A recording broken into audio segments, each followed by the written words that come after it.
Hello everyone and welcome to This Nintendo Life episode 249.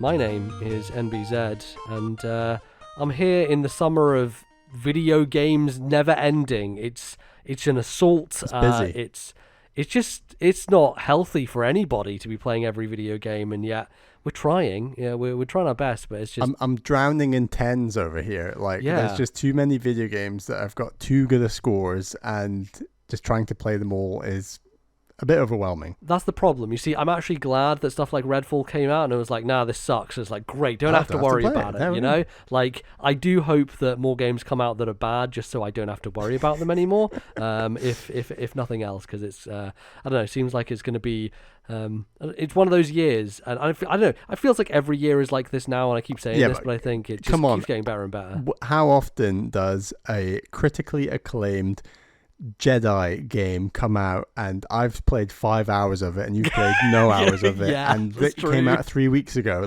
How often does that happen? That's what's weird about 2023. Yeah, I mean, I think there's also a factor there of the game came out broken, so I decided I was just going to wait on it. So I mean, Series X version was decent. It was PC and PS5. They're struggling. Yeah, it's pretty rough. But how are you handling the summer of hot video games, Bally? See, the summer of hot video games is hot and I'm enjoying it and it's a lot, but I'm finding my real life otherworld summer is very busy as well. Trying to fit it all in with Bally Jr. and visiting people and seeing people and going on holidays and doing all these things. They're all fun things, but God, they are exhausting. And definitely hit the wallet hard this summer. And it feels weird because this is kind of the first summer where Bally Jr. has been here and things have been properly opened up, I would argue. I guess they were opened up last summer, but we were a bit more in our cave last summer because Bally Jr. was so little. So I say that. We still went down to London and got COVID, so it's not like we stayed in our cave. But things were a bit different last summer. It just feels a bit different this time, and it's difficult. Yeah, well, you know what? It's still happening. Things are still moving on, and we're still here talking about video games, and that's what we're going to do today. Well, we want to tell the fine folks at home what today's show is going to look like. We've got a couple of segments this time. It's going to be the first segment is what we have been playing, and the second segment we're going to check in with an email in particular that focuses on Tears of the Kingdom. Indeed, yeah. So look forward to that and continued Zelda chat.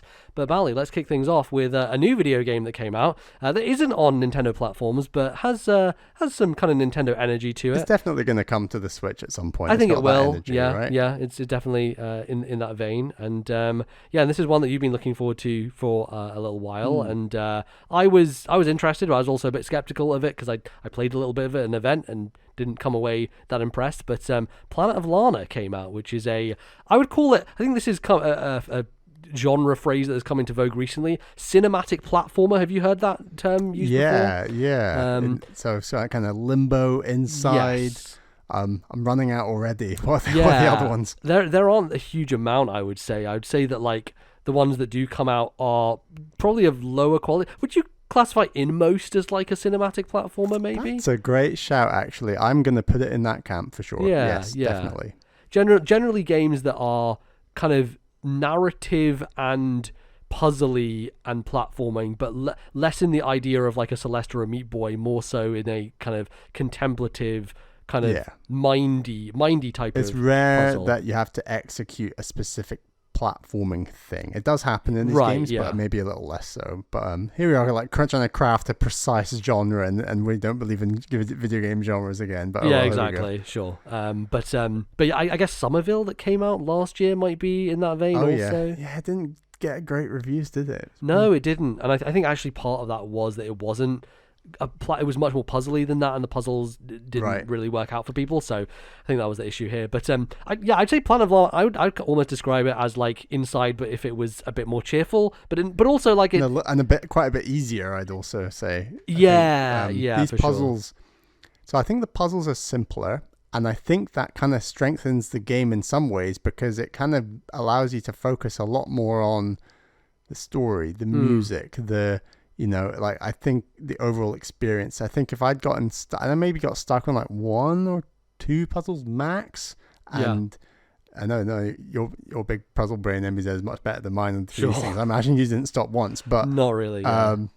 I really enjoyed the level of puzzling, to be honest. And also a shout out, this is a Swedish indie developer. We love talking about those Scandinavian indies. Of course, yeah. So Wishfully, I think they started in 2018, so I imagine this is their first And this game. is published by Thunderful, who are again, I believe Swedish publisher, but they were formed from two different publishers, Zoink and Image and Form. Image and Form, everyone will know as a big Nintendo developer because they made the SteamWorld series. So another hint that it will probably come to Switch, but yeah, totally. Although I'm interested in how it will look, how it will run, because I think one of the things that is really stand out about this game is holy shit, it's gorgeous. My God, yeah, it's absolutely stunning. It's one of those things where you watch a trailer of a video game, and even some games that, in my opinion, look a bit ugly or gloomy or whatever in a trailer can look incredibly impressive in the flesh when you're finally playing the game. Yeah, because you get the full resolution on the screen, and that's very different to seeing trailers and stuff. Totally. But games that already capture the imagination from the trailer, and this game definitely did, just look like turned up to 11 in real life. And I think that this game, look, and I really love the setting. Like, there's a lot of greens and a lot of trees, and it's very lush. And one thing that I was obsessed with this game was the trees. Like, these are the best look. These are my favorite looking trees in the video game. They just look so good. Like, and I actually think the art design is fantastic, but I didn't love the design of the human faces, for example. Like, it's a little almost like plain or washed out. There wasn't a ton of character in those faces. No. But the overall world and like your little pal Mui and all the enemies, the robots and drones and things, I think all that stuff looks excellent. Like, it's visually so impressive. Yeah, and I think it's really interesting because I paid special attention to this of like, a lot of the elements in the foreground and what you're interacting with are polygonal, they're 3D, but the backgrounds are pretty much just paintings, right? Like, you look at the backgrounds and they are 2D assets. They're literally paintings that have been kind of parallaxed in the background. I think that's why it creates such a stunning style, is it is that blend of the two, and yet somehow they make it all work together, right? Like, it all kind of is very seamless, despite the fact that they are using both polygonal and kind of flat 2D assets at the same time. It just makes it sing in a way that I think is really impressive, and again has like a bit of parallax going on, but also like stuff in the foreground. I think for me that's the stuff that really stood out and was kind of the driving force behind me getting through this game. Visuals. Because I think like from a mechanical standpoint, I found it very frustrating in a few different areas, and we can get into that. I think like the core of this, right, is that you have your main character Lana, and she has a companion. So there's kind of a light setup for the story where you're on this random planet and it's different from Earth, you assume, and it's like this kind of alien world, but then these kind of ships come down and invade, and your entire village kind of gets, turned asunder, and people get, imprisoned and taken away, and you start on this journey, and you very quickly meet up with this little character. He's like a mouse blended with a, I don't know, it's just a little animal type guy. Yeah, I'd go like rabbit mouse thing. Yeah, but maybe he's like a little bit cat. But here's a question: do you think that the species that Mui was already on the planet, or are they part of the invasion but just the good guys? Yeah, I think it looked quite similar to some of the other like animals that were on the planet, so I assumed it was like a piece of the wildlife from that planet itself. Right. That was my assumption. That makes sense. Okay. But I think this is the thing that I came up against, especially when I played it first at the event, was there's a bit of clunkiness here when it comes to Mubi it's basically a single player co-op game in some senses, where you don't have direct control over him, but you can tell him what to do by pointing and saying, go over here, do this thing. And it always feels like there's one extra step you have to do than is necessary. So you're like, go up there and there's a rope there, but you still have to press another Y button in order to get him to interact with it. Or you tell him to stay somewhere, but then you move off the screen, and every single time I forgot to recall him back, and I'm like, oh right, I have to hold down the B button in order to get him back to me. Like, there's a bit of clunkiness to getting him to go places and do stuff that just kind of frustrated me a bit when I was playing through the game. And I think that was the thing that didn't work for me about it. And of course we have very different puzzle levels. every puzzle I came across, I saw exactly what I had to do in about 3 seconds, and then it took about 3 minutes to do it. And I think that was my problem. Some of them can be difficult to execute. Exactly. It's a game where the puzzle solution is obvious, but the execution is slow and sometimes laborious. Because that's mainly because there's often a lot of stealth involved in this game, and timing of enemy routes, and just making sure you don't insta-fail deaths on stealth is also something I don't really like. So I think for me, that's why mechanically it just didn't work that well. But I think that was offset by I kept playing it. I wanted to keep playing it because I wanted to see the environments, and the music's really good as well, right? It's got a really great vibe to it. Yeah, Takeshi Furukawa, who worked on The Last Guardian. Oh, interesting. Yeah. Very similar in vibe. So if you're talking about like games that have impressive cinematic soundtracks, like The Last Guardian is definitely up there in my book. And yeah, it's a banging soundtrack. I was very impressed by the music, and I love how the game focuses around this 5-note musical tune that keeps coming back. Right, and it kind of links to the story, which I really appreciate. I love stuff like that. Very kind of like Zelda, Ocarina of Time, when you think about it, that kind of thing.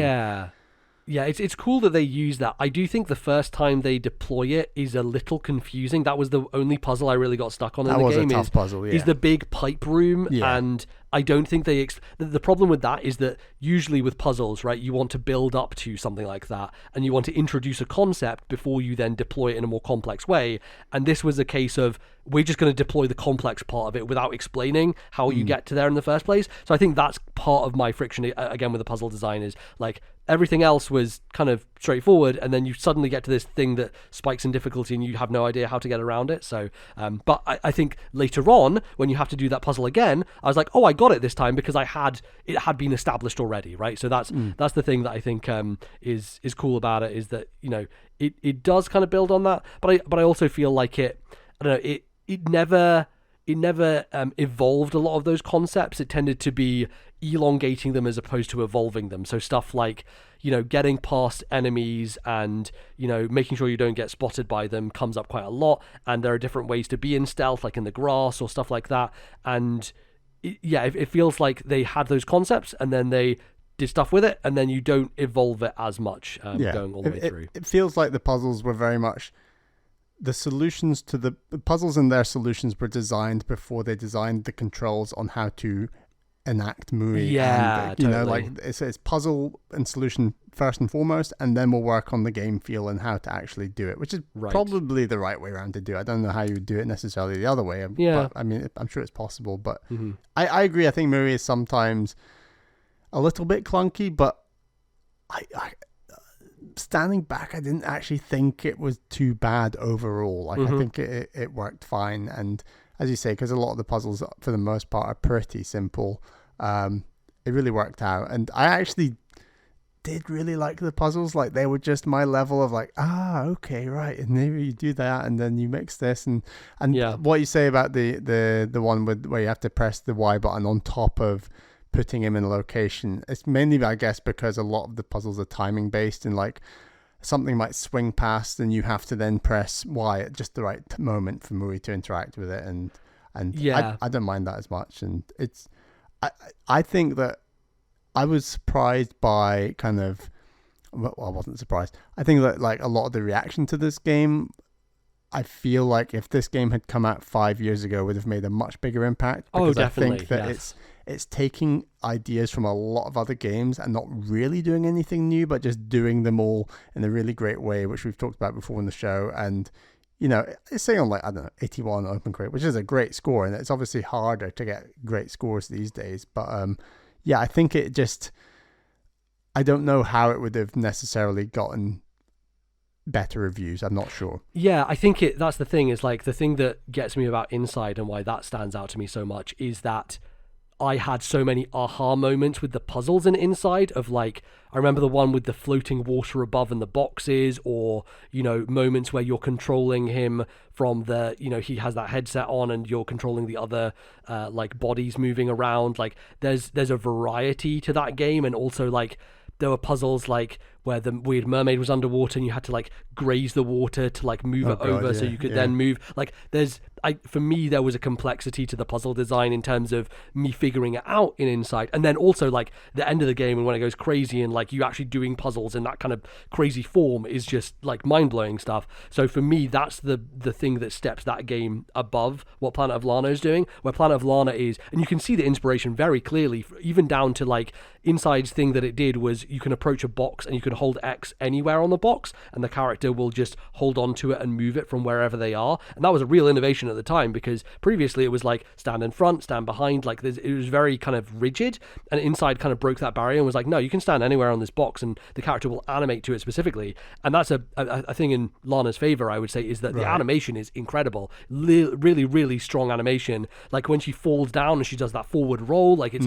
really smooth and natural. And what it does is it takes those kind of aesthetic things and those mechanical things in terms of when you're dragging boxes, you can just be anywhere on it. So there's a lack of friction in some areas, but then I think like when it comes down to actually executing on some of the other puzzles, it just gets a little slow. And I think because again, this is another me versus you thing where I want to be moving fast all the time. There's no run button in this game. It's a very slow game. It's a really slow game. So there was often times where I'm like, there was the moment where I really like the puzzle actually where the water rises and lowers, right? But then the problem with that is then you like have to get him on I'm like, this is Last of Us here with a log bridge and slowly moving the log bridge while the drones move around slowly, and you just have to wait for timing windows. And the timing windows are quite tight as well. So if you mess up, then you have to restart it. But I think the checkpointing was actually quite good. I thought it was very good actually. Where there's multiple checkpoints mid puzzle for the most part. There was maybe a couple where I was like, oh god, I have to do this again, but it wasn't too bad, and it could have been a lot worse. Right. I think that on the movement, there are points in the game where they're obviously wanting you to move slowly through an area where there's stuff happening in the background, and it's all about taking it all in. And that's one area that I think this game is a real step up from something like Inside, is those cinematic, when the music comes in and they're like, look at this, this is happening, do you feel the emotion? And the big soundtrack comes in. Like that's an area that I think this game is fantastic and honestly makes it, but this game's definitely going to feature in my top 10 games. Oh wow, okay. And it's because of stuff like that, like really memorable moments and the great looking trees. What more can you do? Like, look, you come to this show to hear us talk about water and trees. That's it. That's our metrics by which we judge video games. This game made me. This sounds ridiculous. I went for like a run the day after this game, and I was just looking at trees, and I was like really like taking in like this real kind of, when you're just like staring at nature and you feel very much at one with nature. It was that kind of feeling like on this run, but I really wasn't looking at other things. I was really focusing on trees, and obviously it's just become summer and the trees are really in full bloom and that kind of thing. And it's like, you really notice it, like just how like nice it is. And obviously we live like the UK is very full of trees, especially Scotland and Edinburgh. So like I was just really taking it in, and I definitely have this game to thank for that. Like I love a good scenic tree area. It made me realize that like you take a game like Elden Ring, Tears of the Kingdom, Breath of the Wild, my favorite areas are always the ones that are like green with hills and trees. And like maybe that's because I'm from Scotland or something, but like that those are my favorite settings in these types of games, and Planet of Lana is full of that, and that's part of the reason I love this game, honestly. Yeah, no, that makes a lot of sense. And I think any game that gets you to look at your outside surroundings and connect with it in that way, I think is just like, I tweeted out a picture of it was at the park and there was a well, and I'm like, yes, I've been seeing a lot of these lately in Zelda. So it's really cool. I think like games like The Witness, where people are like, I'm seeing these lines in my real life now, that type of stuff, right? Where it gets to your core and starts like affecting how you're perceiving the world outside. I always think that means a game has made a strong impact on you. So that makes a lot of sense. And I think like there's some interesting it's similar to Inside in that its narrative is all not non-verbal, but the language is a made up. I mean, it's a language like of that planet. Brothers, Tale of Two Sons. Yeah, exactly. Which I actually think is very effective. I like it a lot. Yeah. And like, I think it speaks to like, I don't think Joseph Fares is actually a very good writer from a like dialogue standpoint, as you can see from his two subsequent games. And so like he almost gets away with it in Brothers because there is no actual dialogue, and it's all like there's almost a way you can skirt around it and be able to tell like a compelling story by not having to engage in that way. And I think Planet of Lana does do a good job of that, and it has like some interesting narrative moments of like and reveals and stuff like that, and I thought it was pretty cool. But I think for me the whole like quote unquote emotional beat stuff near the end didn't work on me because it felt not like emotional manipulation, but I'm like, oh yeah, the game's trying to do this on me now, so it didn't quite work for me, but I think it still was effective in what it was trying to convey. The beats were very predictable. The pre-finale act, felt, and then we do a big musical moment at that moment, and you do the kind of thing I don't want to say, but like it was like very I've seen this before kind of thing. Totally. And that's okay, but I liked it. It's cliched, but it was well done for being cliched, I think. So, definitely good. And I think, if you're going to have a game in this space, it's very difficult because there are high standards, right? Inside is really the game that set the standard, and I think it definitely rises to the challenge. And if this team was to work on something else, I'd definitely love to see a bit of a different approach to like puzzle design and stuff like that. But if they can keep this art and music and everything, like it's a winning formula in a lot of ways. So really it's very good. I'd highly recommend Planet of Lana.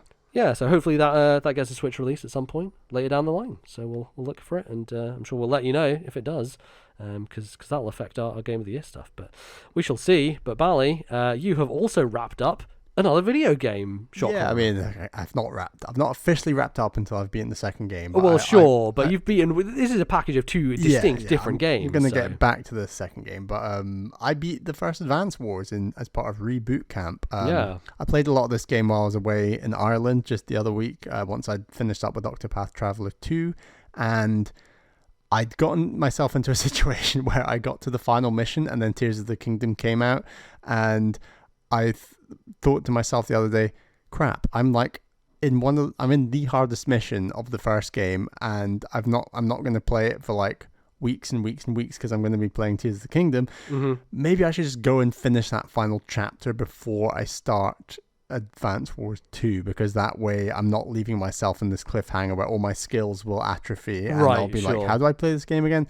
And that's never a worry with Advance Wars, to be honest. No, I mean, you could just jump into any hard mission and be fine, I think. Yeah, I was able to jump back in and it was fine. But damn, yeah, that final mission, it's a fucking bastard. It took me so long when I did it back in the day. Yeah, it's tough and arduous, and this is kind of what happens with a lot of Advance Wars missions is you either...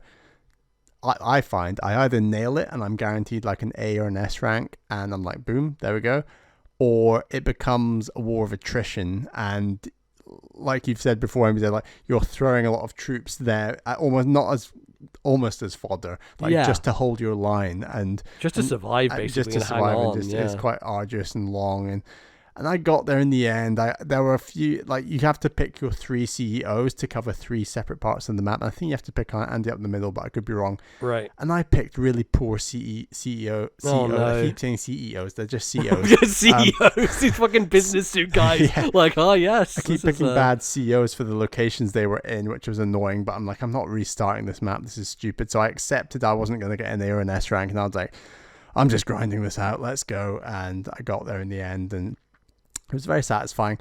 There's not many like animated cutscenes in this game, but they save a big one for the end, and I was like, wow, this is hammy but fun, and That's like cool. this a lot. And the whole debate about, are they controlling soldiers that they're on a chessboard, or are they actually real people in these battles? And the answer is definitely the latter. Like, these are real battles that are taking place and these CEOs are involved in, because like that's kind of how this cutscene plays out. So that's interesting. I guess. It like the 2D animation that they did in some of the marketing? Yeah, exactly. So that's like the opening animation, and right. then I think there's one more long animation which is at the end of the first game. At least I'm sure there's another couple in the second game, but it's nice. I think as a package it's good. I like these animations. I like the art style. A lot of people have said how the original art style was so good that it's kind of hard to beat, and I've heard a few people like quitting this and going back to the original. Exactly. Actually, I mean, the downside of that is I can't do it on my Switch, but I totally see the merit in doing that. And the first games are super slick. apparently they've changed the mission structure ever so slightly in this game. I also don't fully understand how difficult classic versus casual is. So I played the first campaign on classic. I found it pretty okay. There's a handful of missions that are particularly tricky, but I wasn't failing them a ton. Like, it wasn't that difficult. I found it okay, and I know that the second game's much harder, so I'm looking forward to that. Again, this is my comfort food. I'm having a good time. It's nothing mind-blowing. I don't think the game's doing a ton that's going to convince anyone who's not gotten into Advance Wars before. I guess the biggest difference is that it's actually here and on Switch, and you can access it. It exists. That's the main thing. Exactly. That's still the main thing about this game, and I can't recommend it highly enough, especially if you've played Fire Emblem out there and you're listening and you think, oh, I could do with a little more turn-based tactics. Like, this is definitely one to check out. So yeah, I'll check in again when I've played a bit of the second game, but that could be some time, but obviously I'll get it done this year. Very good. Yeah, it's been a long time coming. So, but also, like, just like I said, somehow, Bally, you just finish an Advance Wars game, and I blink, and I'm like, wait, what? Like, when you said you finished, I was like, wait, what the fuck? When did that happen? Like, just yeah, just it's like 24 missions or something. Yeah, I mean, that sounds a lot now that I say it, but I don't think they take that. I don't know. It depends. Some of them are long. What can I say? Skills over here. Absolutely. Yeah, mad skills on the tactics side. Very cool. So, Bally, I mean, you know, not many other video games to be playing at the moment. So really not much else to talk about. Nope, let's move on. Second segment, let's go. Yeah, here we go. So, how much further have you gotten into this whole Legend of Zelda thing, this new game? Oh, here we go. So, I am 40 shrines in, and I am 40 hours in. Okay. And I have done one dungeon. Okay, cool. I am somewhere between 90 and 95 hours in. What? And I think I was about 60 last time, right? So it's been about that. And we've not done a full week since that, right? Full 2 weeks since I want to also say I've only unlocked 4 map segments. Yeah, I still haven't unlocked them all at whatever hour count I'm at. And yeah, I mean, I continue to enjoy this game. I think it's cool. I think, like, one of the things that is standing out to me is there's a lot of stuff that's not repeated, but like there are side quests in here that are like clearly this is a follow-up to a side quest in Breath of the Wild. So shall we flag first what our level of spoilers are going to be? Oh, sure. I mean, like light probably. So the intention here is that we've both done dungeons now, and I think that's hopefully I'm okay to say that there are dungeons in the game now. I already did, I guess. So, yeah. So we'll talk about the dungeons at some point. I'll probably put a spoiler tag for that. We won't talk about them in specifics of what they are or anything, but just how they are structured and how they are similar or different to Breath of the Wild, that kind of thing.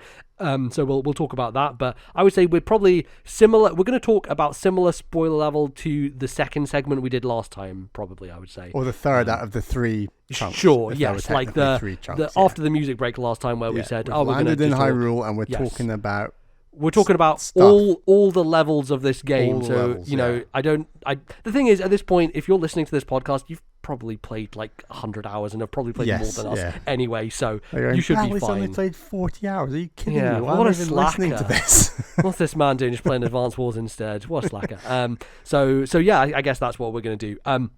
So what I was going to say is that it feels not like... There's a familiarity to it, right? And that's, you're always going to get that when you're revisiting stuff. But there's certainly, like, I've been back to the Great Plateau and there are Koroks in the exact same spots, right? And I'm like, okay, cool. Like, I knew that was there, so I went and got it. But, like, there's a lack of surprise, I would guess, in some aspects. Like, hey, you can tame deer and ride them, or you can ride on a skeleton horse, and like there's a quest where you have to get a skeleton horse. There's a quest with another big horse again. Like, I think that for me is not that it's dragging it down. It's just like there's less of a... The thing about Breath of the Wild that was so great is that like every single moment was a surprise, and because we're revisiting stuff, you aren't getting every single moment as a surprise, and it just makes it so that, not that I'm less excited to visit places or go places, but I also feel like I'm shortcutting my way through places. Yeah. In some ways by necessity because of how fucking huge everything is, but also like I'm like, oh, I've been there last time. I just know this map very intimately, and so it feels less like I am kind of charting every single spot possible. I guess is how I'd come at it. But I'm kind of the same of what I've done so far, and I would compare it to... So I've made the analogy on the show before that Disney World is designed where in the Magic Kingdom in Orlando, Cinderella Castle, I should say, is blocked from view by the train station. If you stand in front of the train station to the entrance of the park, you cannot see Cinderella Castle because they want you to come into the park and you've paid your money. Now you're free to run around it as you wish. And that's when you look down Main Street and you see Cinderella Castle, and it's the gradual unveiling of the world that is exciting about Disney World, and it's exciting about Breath of the Wild. Yeah, and that magic, quite frankly, isn't here in this game. No, but the equivalent magic is in the depths. Yeah, but the difference is that the depths are dark and dingy. Right. Yes, and as fun as it is to explore the depths, and I'm loving the depths, there's not that same awe and wonder as the overworld because it's outside in the sky in the sunlight. It's exactly a bit different. Like you were talking about with Planet of Lana, right? Like we like seeing big open bright spaces, you know. You've said to me numerous times you like to turn open world games, you like to go take a nap or go on a bench to turn it to day. You like playing the game in the day, not at the night. Yeah, you know? yeah. And so like Tears of the Kingdom is now on my Magic Kingdom castle analogy. Tears of the Kingdom is about viewing Cinderella's castle by skydiving in from the sky. Like that's the view you're getting of the world, or being like a Disney adult who goes there 7 times a year and you know it so intimately that there's a different familiarity with it's a different way of viewing it. But that first time you enter Disney World, Magic Kingdom, you go through the gate and you see the castle, you're not getting that back with this game. No, it's impossible. And that is a shame. And I think it's very easy to compare it maybe to something like Galaxy 1, Galaxy 2. We've said that numerous times on the show. Like it's 2's probably a better game, but you know, Galaxy 1 has more of the impact, more of the wonder. And I've not played enough of this game to make the comparison, but maybe it's getting closer to that. I don't know.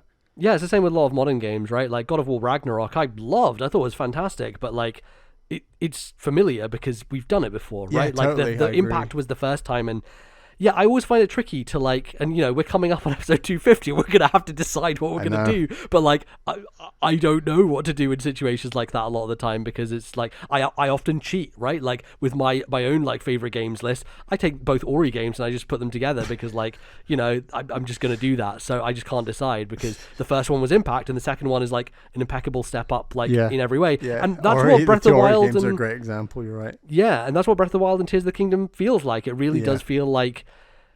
It is like if Tears of the Kingdom had come out first, like Jesus H Christ, like it would be absurd. But that's where it's not a fair comparison because Tears of the Kingdom is doing so many other things. Right, it's built on the bones of it. Exactly, and that's where I'm getting all my joy from. Like, sure, I can see those mountains in the northwest region. I've forgotten the name now. Hebra, right? Hebra, right? Like I don't get the same awe as walking to them on the ground because I'm skydiving in on them and coming in at an angle from another mountain. And in certain circumstances you might be able to access places from the depths. Who knows? You know, like there's things and ways of traversing the world and ways of discovering the world that is so different to the first game that the discovery aspect is very like the discovery aspect. I think arguably Breath of the Wild wins, but like I said, the depths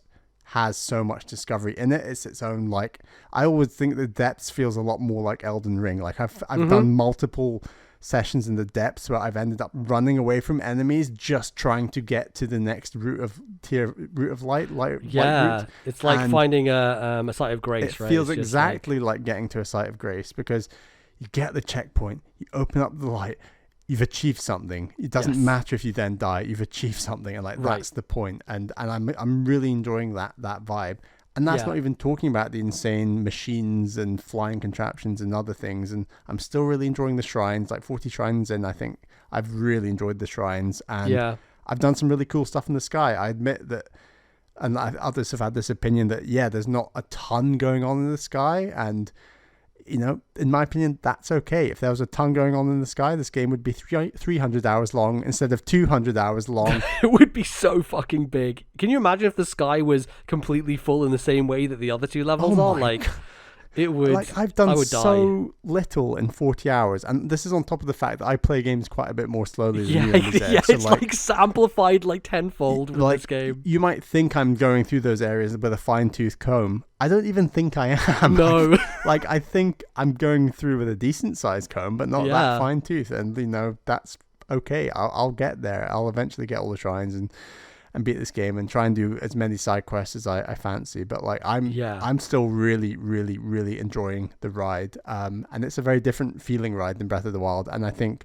as it stands, that's a strength rather than a weakness. Yeah, and I think this is one of those times where I look at my quest log and I look at the map and I'm like, I don't think I ever will do everything. Like with Breath of the Wild, not that I did everything, but I went every single place and like did pretty much most of the stuff. Yeah, we both did almost everything. Yeah, I did every shrine, I did all that stuff, and like I just don't know if I can with this game. Like there is almost a magic to that of being like, this thing was so intimidating and overwhelming that like I never saw any of it, or never saw all of it, and so there's almost still a like living sense of the game still existing after you walk away from it, which I think is pretty special actually, because there are not a lot of games that can boast that idea of like, you know, you spent 150 hours in this game and there's still so much undiscovered and left unsaid, and it's almost a nice thing to come back to at some point later down the line, right? I can see myself finishing this game from a story perspective and then coming back to it, you know, every year and being like, oh, I still have stuff to do in Lurelin Village, or I've got to, you know, go and do this little side quest thing that I never managed to do, and I can still imagine myself discovering things years after the fact, which is actually kind of a cool feeling in a way, that it's able to do that, because yeah, I do feel like it's so weird that I was like, okay, I'm going to go to the third region to do this dungeon. I'm like, oh, it's only been 20 hours since I did the last one. That's not enough time. I should have had at least 40 hours in between each one of these. Right. And like, that's insane. That's fucking insanity. 20 hours is the length of most regular video games, you know?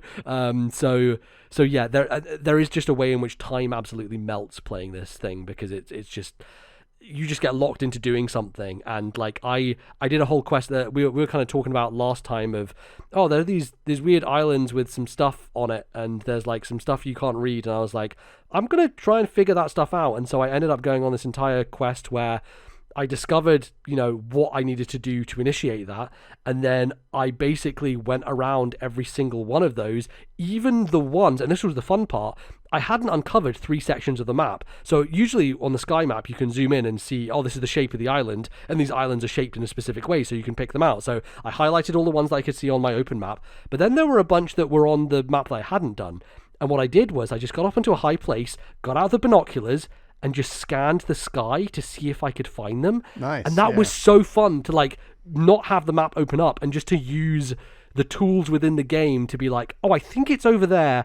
Now let me make this flying machine and see if I can get over there. That's how I feel about light routes underground. Like, yeah, you see one, and so often I see one, and then when I get close to it, I can't see it anymore. And usually it's like elevated and beyond something. Yes. So like that sense of discovery and stepping back, identifying it, sticking down a marker, traversing to it, like that's kind of where this game's at its strongest in terms of the discovery stuff. Yeah, exactly. And like in some senses, I almost wish that I didn't uncover any of the map and that I had to like manually go and search for these myself. But right. there is a sense of like pure discovery when you do it that way. And yeah, and I think like the flying machine stuff has been very interesting, because there are definitely limitations to things, and we talked about last time how stuff disappears, and there are kind of ways around that, in the sense that you can attach a bunch of fans together and then just stick a joystick on it, and they will just be permanent. They just won't disappear. The only limit then is your battery. Do you have enough battery? Do you have additional batteries that you can then strap on the side to keep it going? Have you come across a big battery yet, or just regular batteries? Yeah. So I used a big battery on one of my devices, and like, holy shit, that thing goes for a long time. Like, it was like 5-6 minutes. Like, I was going straight across the sky and just getting to this place, and I was like, wow. Wait, so how was your flying part not breaking? So fans don't break, and right, so you just attached them to a square or something. I basically stuck 4 fans to get. Basically, I got a control stick in the middle, and then I did 4 fans at each side of the control stick. Right. So it's basically like, think of like a D-pad basically with the fans, with me in the middle on the control stick, and then I had a big battery on top of one of the fans, which I think at the back it weighted me down a little because of the physics system and the heaviness of it. So I was kind of angling up a little bit. I've been finding that with those stones that you transport for the shrines. Yes, yeah, They're exactly. Very heavy stones. Right, so they can affect whatever contraption you're using to transport them, for sure. Yeah. So that's what I did, and I basically flew across like half of the map before the battery disappeared. Like, those batteries, the big ones, last for a ridiculous amount of time. And were you flying for the sake of flying, or you were going to a point? No, I was going... So... I did an extremely stupid thing. So the way that this entire like quest to find all that text across the sky starts is that you find one on the ground somewhere, and it's basically, the idea is it's fallen from the sky. But I forgot about this, and so I decided, that's one that I need to go get. So I think it might be the highest point on the map. It is so high that I couldn't see it because the cloud was obscuring the starting one is the highest one. Yes, I believe so. Yeah, but you find it on the ground, not in the sky. But I didn't realize, because it literally, the place on the ground you find it is directly below where it is in the sky. But by this point, I was like halfway through the quest, and I was just ticking off the ones that I'd done. I was like, have I done that one? I don't think I've done that one yet. So I basically built this thing, because I was like, I can't have like a wing that just disappears underneath me. I can't have a balloon just pop. And like, I swear to God, I was going up for 6-7 minutes. It is unbelievably high in the sky. Like, it is so stupidly high. And I get all the way up there, having, spent all these resources and this big battery and everything. And I get to the top, and the thing is missing. It's not there. And then I realize, oh, fuck, it fell to the ground, didn't it? And that was how I started this quest in the first place. So I was like, well, that was a waste. But it was fun to actually go all the way up there and see, like, how high in the world you are. I've done one that fell to the ground somewhere else. Oh, interesting. Yeah. And it didn't, maybe spoilery, I don't know. It didn't just... You can't do anything with it until you've initiated that quest, basically. You need to initiate that quest in a certain place. I was just going to say, it didn't fall to the ground. Oh, interesting. Okay. Huh. Okay. Yeah. So yeah, I mean, there's still, again, like, lots of mysteries in this game, and there's still some stuff where I'm like, I don't know, like, there's a thing in Kakariko Village where this guy is standing in front of a thing, and he's like, you're not allowed in here yet because Princess Zelda said you're not allowed in here. And I'm like, what do I do? Like, I have no idea how to progress that, what I'm supposed to do. Like, and I don't want to look anything up, right? And that's the thing. I feel the joy of this game is trying to do stuff without looking it up. Like, you were talking to me about how you found a place. I got into the Lost Woods without looking it up, and I was very sad. I was very prepared to like speak to people, but I'd spoken to people, like, I spoke to everyone north of the Lost Woods and to the east, and there's basically no one to the south. And I was like, I think this is what you're meant to do. And I managed to get in, just from, I had a feeling in my gut kind of thing. And it was very satisfying. And yeah, I've spoken to you about that. But like, yeah, there's definitely some things that the NPCs say less about. Now, maybe there is someone somewhere that talks a lot more about the Lost Woods. Right. I never found them, or I came in at the wrong angle. But NPCs tend to be quite good about that stuff, because, like, as I was saying last time, there was a whole string of NPCs as I was making my way across kind of the southern part of the map who were just talking about Lurelin Village constantly, and they're like, oh, there's pirates over there, by the way, there's stuff happening. I mean, I've not gone anywhere near the south of the map, and I've spoken to 3 people that talk about Lurelin Village. They really want you to go there, I think. Really want you to go there. Yeah, there's definitely some.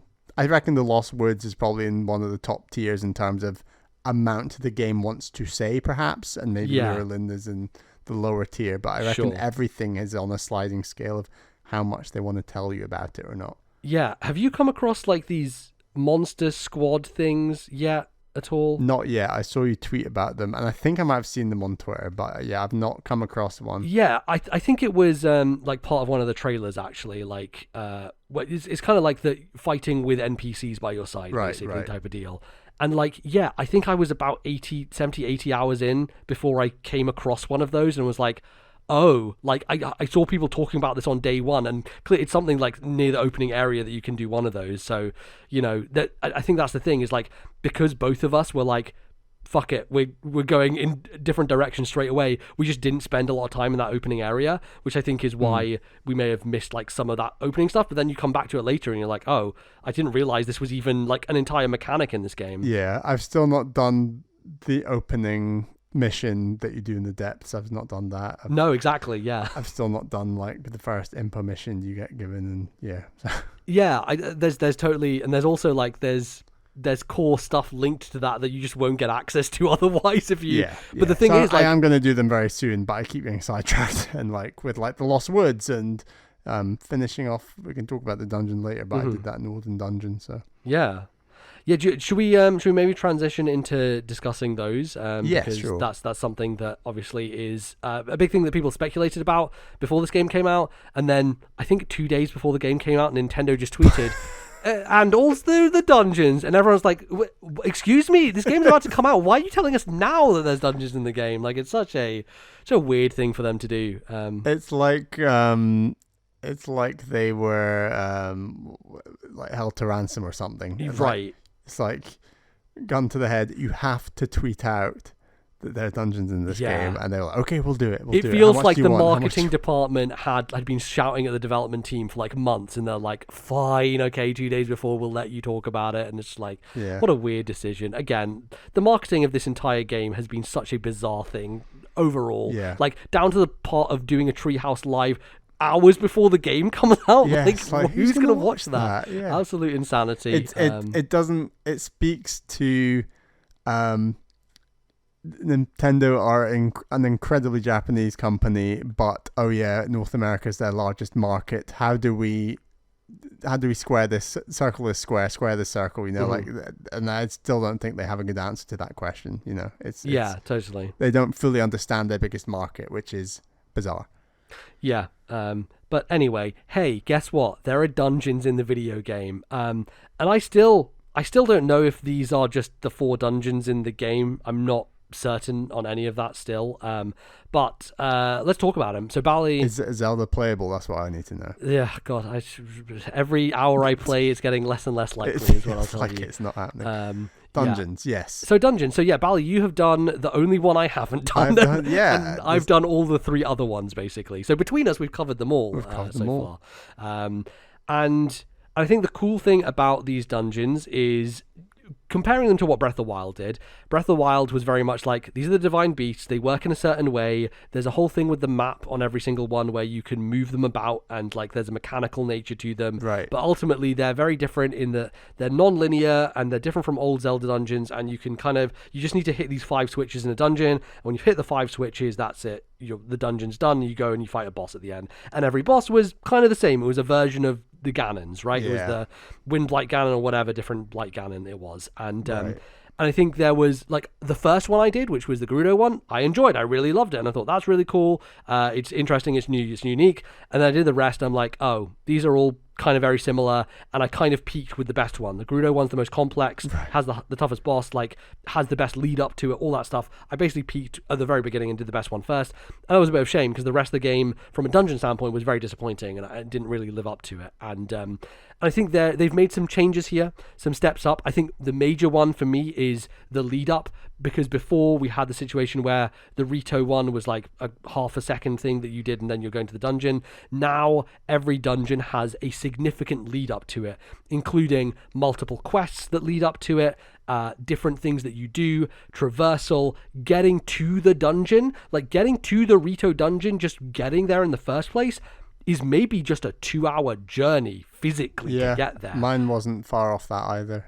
Yeah, so that is a significant change, and I think makes it so that there is more investment on the side of you from a narrative standpoint, and these companion characters who come along with you, right? So every time you do a dungeon, there is a character who is linked to it, and that character then joins you on your adventure and comes with you, and they provide a bunch of different abilities that then you can use, similar to the stuff that you got from the champions in the original game. But these ones, they fight alongside you, and then you finish the dungeon and you kind of get like a magical ring that lets you summon them at any time, and then they can just do their ability whenever you want them. And you can actually have multiple of those at once. I'm rolling around the world with 3 homies just next to me essentially, so you can can dispel them if you want in the menu, but otherwise they just roam around with you.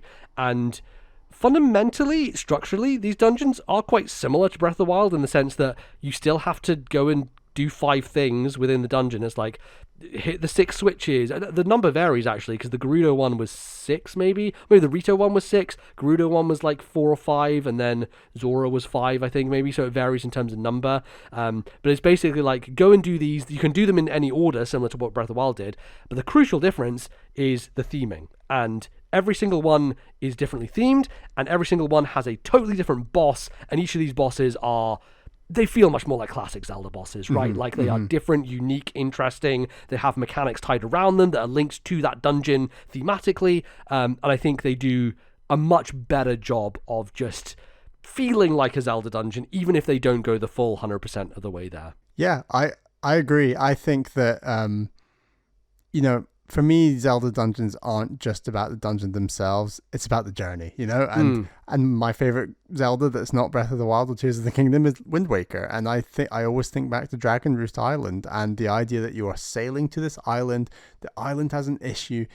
You feel a lot more embedded in the culture of the people of that location. And then you speak to them, you find out the problem, you then go and do the thing, you come back, you defeat a unique boss, and then it's done. Like, I got that. So I've done the Goron one, and I got that feeling again. It's that sense of adventure of, I'm coming to your town, there's a problem, I'm understanding how this problem links to these other things, and then I'm going to the location. The journey to the location is really cool. I really enjoyed the journey. The dungeon itself, I think, is pretty good. I think the journey to the dungeon was better than the dungeon itself, perhaps, although I still had a great time in the dungeon. And then it's the boss fight. It's like a unique boss fight. And then I got a big fat old cutscene after that. But like, that's what the dungeon's about for me, more than just the dungeon itself. And I think this game does a fantastic job, at least of the one dungeon I've done so far. And it sounds like you had a good time with the Rito one in terms of getting there. Like the journey to get there and like understanding how this world works. Like, remember, this world is on like 3 tiers, so that explains some part as to like why the journey to get to these dungeons is more fun. And I really felt that with the Goron one. Like, I just think it was really surprising. I think it was quite challenging, and maybe it was also because I'm quite early game, so like I have low battery, I have low health, I have low ability to climb. Even as simple as that, like stuff like that can make these dungeons easier. But I think it's a really, really important step up. And yes, it's not a traditional Zelda dungeon in the most traditional senses, but as strong as stuff like Skyward Sword and Twilight Princess's dungeons are, I still think the build up in many of those dungeons is far weaker than what we get in Tears of the Kingdom, even if the dungeon itself might be stronger, and that, for me, it's much more about the wider picture, the wider journey of the dungeon, not just the time spent in the dungeon itself.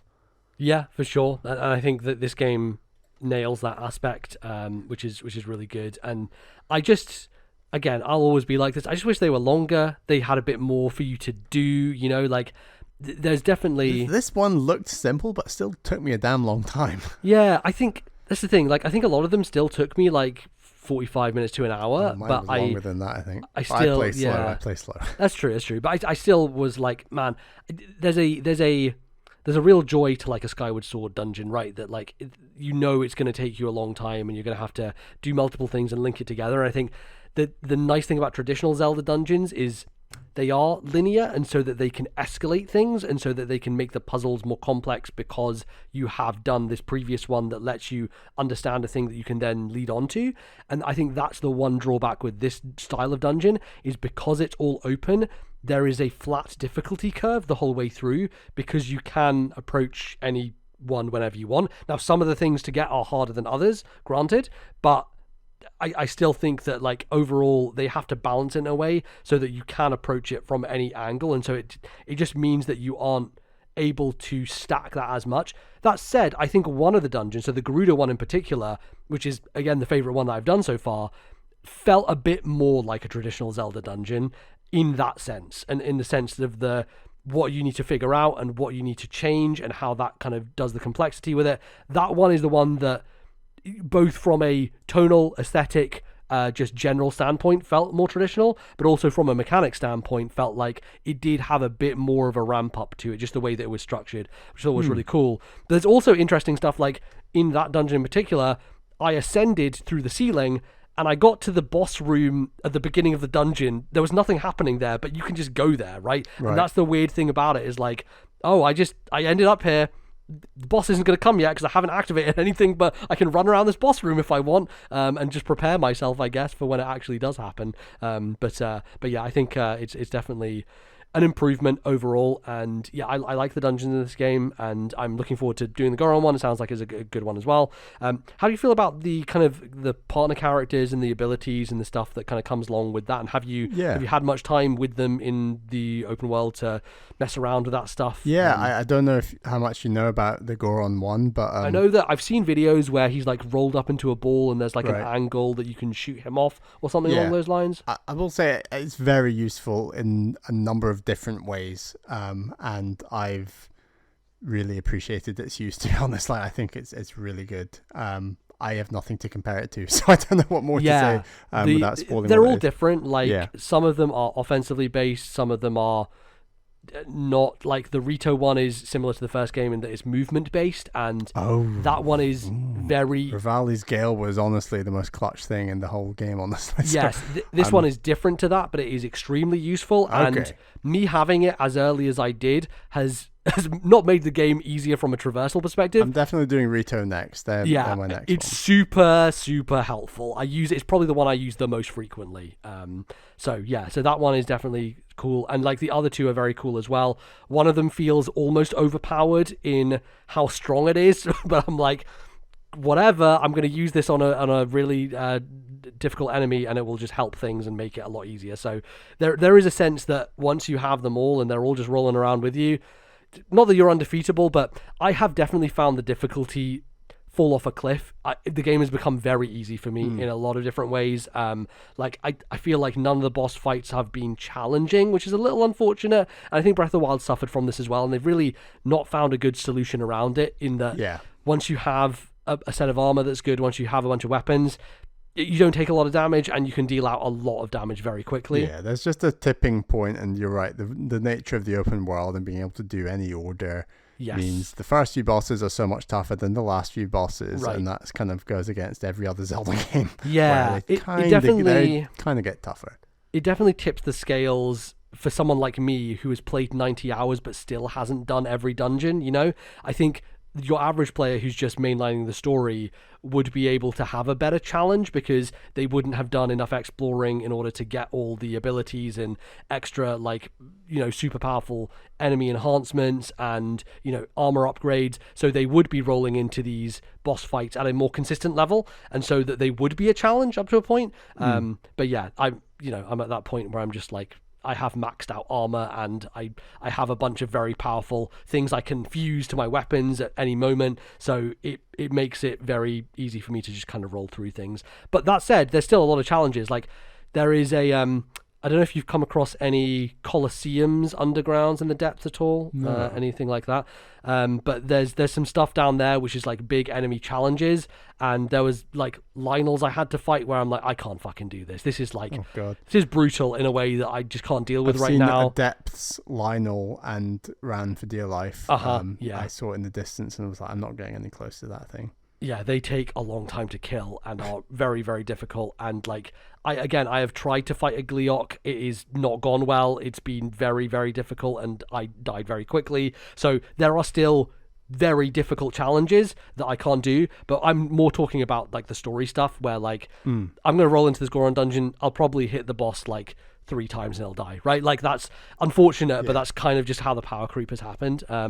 And yeah, I wish there was a better way around that. If there was like a bit of level scaling for the story stuff in some way, that would be nice, but it's not really what they're focused on, I think. And, you know, I think they wanted to make it... I don't really moan about Zelda bosses ever being too easy, to be honest. And they've never really been... Being a difficult Zelda boss has never really been a thing I've been interested in, if I'm honest. Like, Zelda bosses have always been like, I find them interesting mechanically, and I like their patterns and stuff like that. Like... bosses like what's his face from Skyward Sword with the 4 arms and the swords and everything, right? Like, Yeah, that's a cool Koloktos, right? Koloktos is a great fight. It's not very difficult, but like it's a great fight because of the spectacle of it. I think that Demise fight in Skyward Sword was like one of the hardest Zelda bosses I've ever faced. That one is very difficult. Yeah. Actually, Girahim fights in Skyward Sword are also very tough as well. Yeah, Skyward Sword doesn't hold back on the bosses, I found. No, but like, Arbiter's Grounds boss fight is one of my favorite of all time in Twilight Princess, That's right? Awesome. It's pretty easy, but it's awesome. Yeah, exactly. Like it's more of a spectacle than anything else, and I think that's actually where Zelda excels. And like a couple of these bosses have definitely been that kind of spectacle thing, and I think that's kind of what I want anyway. So I'm not actually that bummed out about the idea of like just rolling through them and defeating them easily. There's a kind of, I'll call it a mid boss for Goron thing that I thought was awesome. Like, okay, cool. Oh yes, this is pod racing. Okay, like it was that right. level of like, wow, this is spectacle. Yeah, totally. I mean, speaking of pod racing, you did send me that tweet of that person who made a pod racer in the desert, and I'm like, how do we not think of this? This is amazing. Like, it's perfect. Like, the fans and everything, it just makes What's the most impressive thing you've built, and you've been like, this is great, I'm chuffed, and I'm an architect?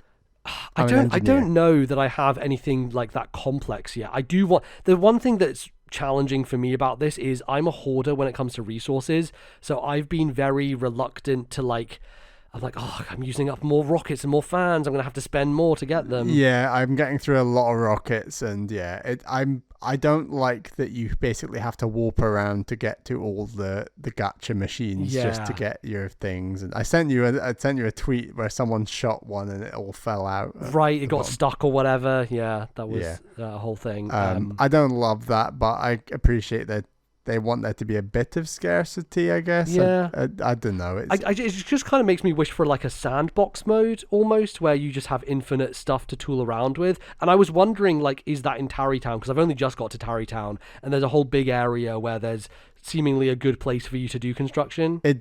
I would argue, not that I've seen the rest of the game, but I have been to Tarrytown. I would argue that's the closest thing to like a sandbox area that I've seen yet. Yeah, but it doesn't, I'm guessing it doesn't give you like infinite resources for you to make whatever you want, right? You still have to bring your own stuff in order to do stuff down there, Yes right? and no. I'll let you discover that. I don't know. Okay, cool. Yeah, I did one mission where like, and there's a whole thing that links like Lurelin Village to Tarrytown, so like, fucking 70 hours ago I got this quest from Lurelin Village, and now I'm just getting to Tarrytown, and I'm like, oh right, that quest that I had, now it's finally coming into a thing. That's interesting, because there's one that links Tarrytown to Gerudo. Oh, okay. And in that order, so it's like opposite directions, I guess. I don't know if you've not been to Tarrytown yet. No, I literally just arrived there. I just did a quest where they're like, they want to make this machine work, and you have to put a control stick on it to get it to move. And they're talking about races, and I'm like, there's a Lurelin thing with races. I also did a race through rings in the Gerudo Desert, so like I wonder if there's just like, maybe there's a race circuit in this game potentially that's like, you go to different places and have like an F1 circuit basically, where you just race around and do different challenges. That's probably what that quest is going to end up being. I'm not sure if it is, but it's cool to speculate on that sort of stuff. I'm waiting till I'm a bit more, charged up with batteries and stuff, and then I want to really experiment with like vehicles and flying here to here and riding across there, and I think that it's really cool. Like, yes, it's annoying, you have to go get all these Zonai devices from wherever, but it's still a solid system. Like, it's still very cool. Yeah, it also depends. Like, so I've been a little bit of a cheaty boy, Bally. Been naughty. Duplicating your items. I didn't update my game, and there's basically a exploit in version 1.1. No, I haven't. I still kept it just in case. There's version 1.1.1, and my God, like, talk about a glitch, because I saw a few different ones online of like people talking about like the Octoroks who suck in your weapons and refresh them. There was like a whole thing you could use that to duplicate. There's a bunch of different people are still finding them now, even after Nintendo patched it, because there are so many fucking duplication glitches in this game. It's insane. But there is one that was found that is like the easiest thing in the world to do, and I was like, you know what, the economy in this game is really rough. Like, getting rupees is so difficult. It's like, and everything is so fucking expensive. Like, I go into the shop and I'm like, these costumes cost so much. I'm going to have to grind so much to get the money for this. So I was basically like, fuck this.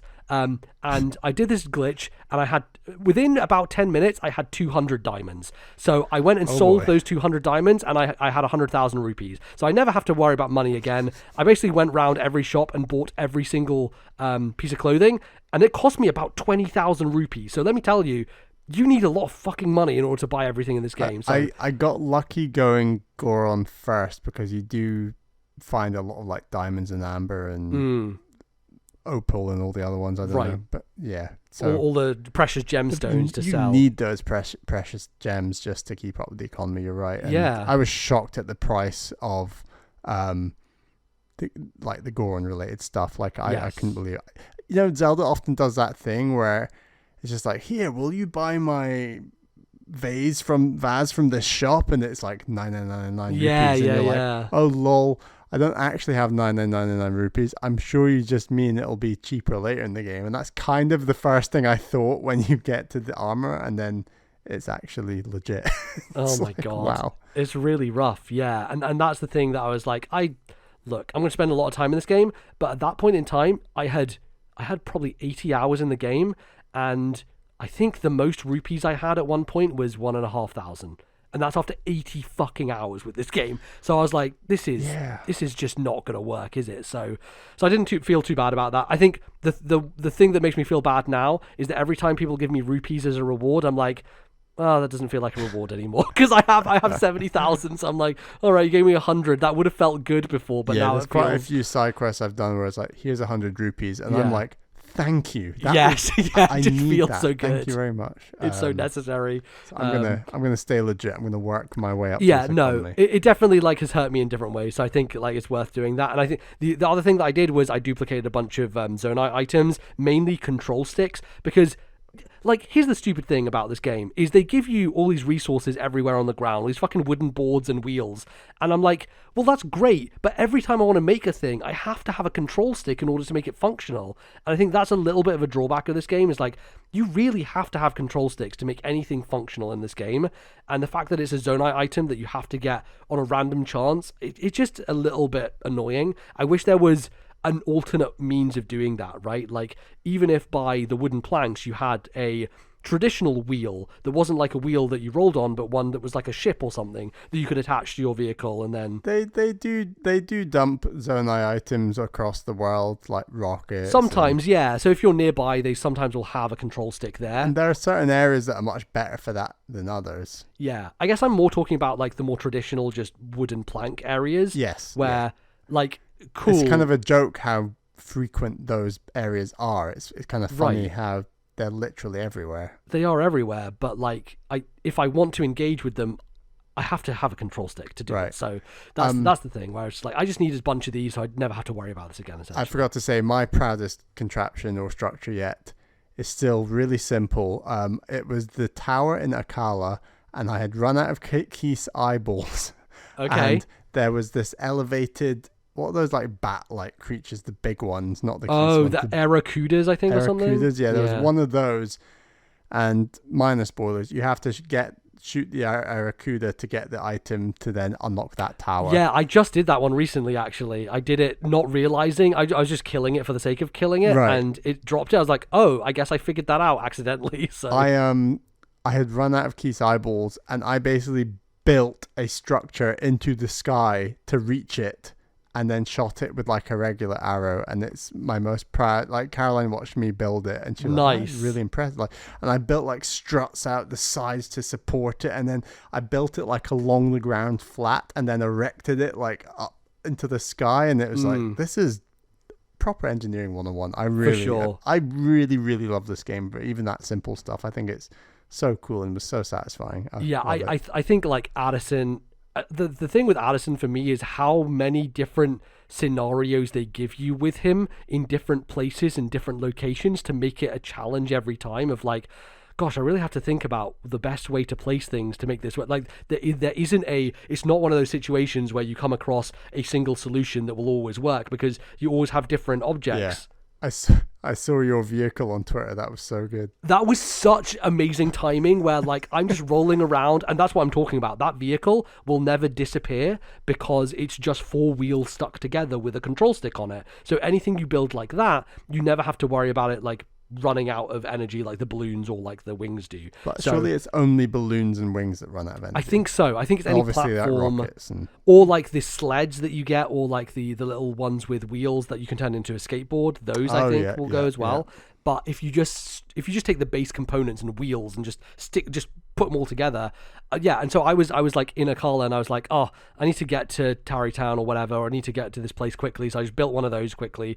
I didn't have my horse around, so I was like rolling around, and I just run up to Addison. He's there, and I'm like, it's kind of the same like height as my vehicle. So I just took my vehicle, shoved it underneath, and it just worked. He just like stood there. I was like, well, I've never done that before, and that like I didn't even have to engage with the parts around me. Like that was really cool, and like stuff like that is amazing. Where it just happenstance happened. Like it could have been a totally different area with a totally different Addison. He would have needed a much higher board. Just so happened I'd made that vehicle in that area, and he needed that exact height. And I was like, this is just perfect. It just worked out brilliantly. But yeah, there was one spot where he was by a river. He's by water, and it's hanging over water. So I started out being like, well, do I have to have a plank in the water and then use that to kind of buoy it above? But it kept moving and falling over because the physics of the water. Like a peg. So what I did was, those pegs are actually really cool as well, but I haven't really used them as much as I probably should. They're really helpful. But what I did instead is I built a box around him. So I put a wooden plank in front of him and then 2 on either side around. So I'm basically building a box around him. And so from the front side, instead of going over the water, I put a box in front of him and then build it around that as a stabilizer. So I kind of stabilize it from the back and then have a bunch of I really like the long thin the kind of the square struts that you have, like they're like rectangular ones. Those ones are my favorite. The kind of thick like logs almost. Those are really helpful because you can use them as cross beams, or you can use them to like my favorite way of using them is having 2 all the way straight and then 1 across, and it basically creates like a crossbar that then nothing can fall onto because it's fully stabilized. So I did something along those lines, and that felt really good to kind of put all that together. So I'm still really enjoying every time I come across him.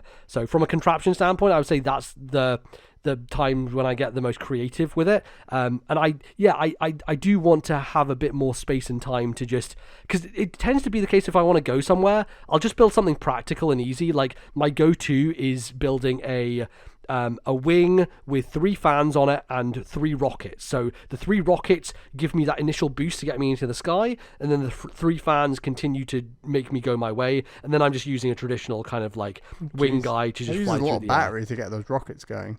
Yeah, it's true, but I do have a good amount of battery now, so I'm okay. Yeah, I'm still really weak on that front. Yeah, getting battery is definitely like, you need to farm a lot of zonite to do that.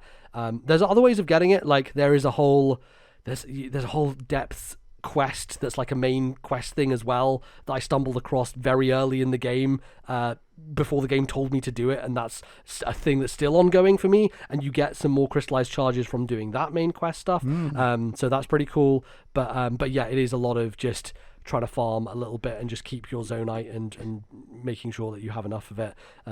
But yeah, I think I have 3 more bars left to go, or maybe something like that. So I'm close to maxing it out at this point. Here's a big complaint I have, and I guess this is a complaint of the first game as well. And yes, there are infinite vehicles in this game, and that's cool and all, but it is so annoying that you have to like go to a stable to get your horse. And maybe I'm spoiled from like Ghost of Tsushima and Elden Ring, where it's just a button press and your horse is just there. It just teleports to you, right? The whole thing of like, it only goes to you if you whistle nearby is like, I wish they'd change that. Yeah, it's very archaic Nintendo design. And look, you don't need your horse often, but there are very much in the central area, and for certain parts of the map, there are very large open plains, and you just want to be able to nab a horse and just go, and having to find the nearest stable just to do that is frustrating. Now yes, I can make my car fine, but I just want my horse sometimes, especially when I only have 2 batteries. Like I don't really want to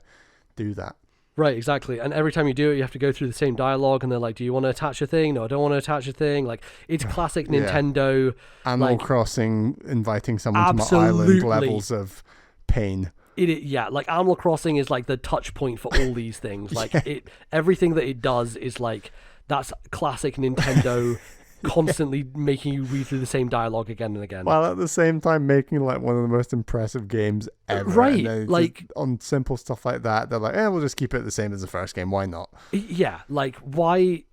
It's such traditional. Like the first thing they do, innovate completely, and then they're like, we did it last time, so we'll just keep it the same this time. We just won't change it. And yeah, I think again that's a similar frustration that I have with this game feeling so similar to Breath of the Wild, is because of things like that where they could have changed it, they could have made it better. They're like, nah, we're not going to. We're just going to keep it the same, which is, it's a little annoying, but what are you going to do? They made some of the best games ever, so what, you have to take. We'll let them off for this one, but yeah, we'll let them off, I guess. Yeah, there's some cool stuff with horses in this game. Like, I feel like there's more unique, interesting horses in this game as well. There's definitely been multiple side quests where I've had to go and get different ones, and cool. I have one now, which is really cool, and I'm like, oh man, this is my main horse for the rest of the game. But like you said, I find myself rarely using them because they are so bound to the stables, and you have to kind of go to a stable to do that. So, yeah, I think it's a tricky thing, but yeah. And once you get enough walk points and shrines, you might not need to traverse at all, but just maybe people are warping more than they would otherwise because the horse is too far away, kind of thing. And that's totally not good game design. Yeah, exactly. So that's a shame, but yeah, I don't know. I mean, I continue to put a lot of time into this, and I feel not that I feel like I'm rushed to finish the game or do the story, but I did have a recent moment where some story stuff came together, and the specific order I did it in, it just worked out perfectly in a way where, like, something was revealed and I was like, wait a fucking second, that thing that I did like 35 hours ago, where I was one of the coolest things I've ever done in a Zelda game, and it's like one of my favorite things I've done in this game. I'm like, now that has a different context to it, and now this makes sense. And I'm like, whoa, this is some cool shit, dude. Like, narratively, I think that this game makes good on the promise of what Breath of the Wild had. And I don't think, like, the only narrative thing you've had so far is the dungeon thing, right? The end of the dungeon. Yes. Correct? So, like, you know now that, like, hey, there were these sages in the past, and the sages, were fighting against evil Ganondorf, and evil Ganondorf was sealed away, but the sages were like, well, he's sealed, but he's not defeated. And then Zelda comes to the sage and is like, there will be a swordsman one day, and he shall be Link, and you must help him. And that's kind of the setup that you get for the narrative, essentially. Right. So, at this point, I think you can probably conclude, yes, Zelda was sent to the past, essentially, right? So she's in the past, and there's other narrative stuff that you can get that talks about what's happening and all that sort of stuff.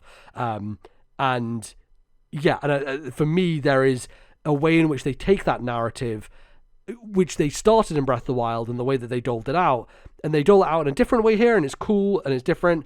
But I think structurally, because there is stuff like, at the beginning of the game, you see Zelda appear and disappear in modern times, and you constantly run into people talking about, oh, Zelda came here and told us to do this thing, or Zelda was around, and you're like, it feels much more present in that the story didn't just happen in the past. The story happened in the past, but is also happening in the future or in the present. Yeah, but you're seeing Zelda. Yeah, I exactly. still don't understand why you're seeing Zelda and stuff's going on. And totally. So again, that's actually, wow. Thinking about that now, that puts.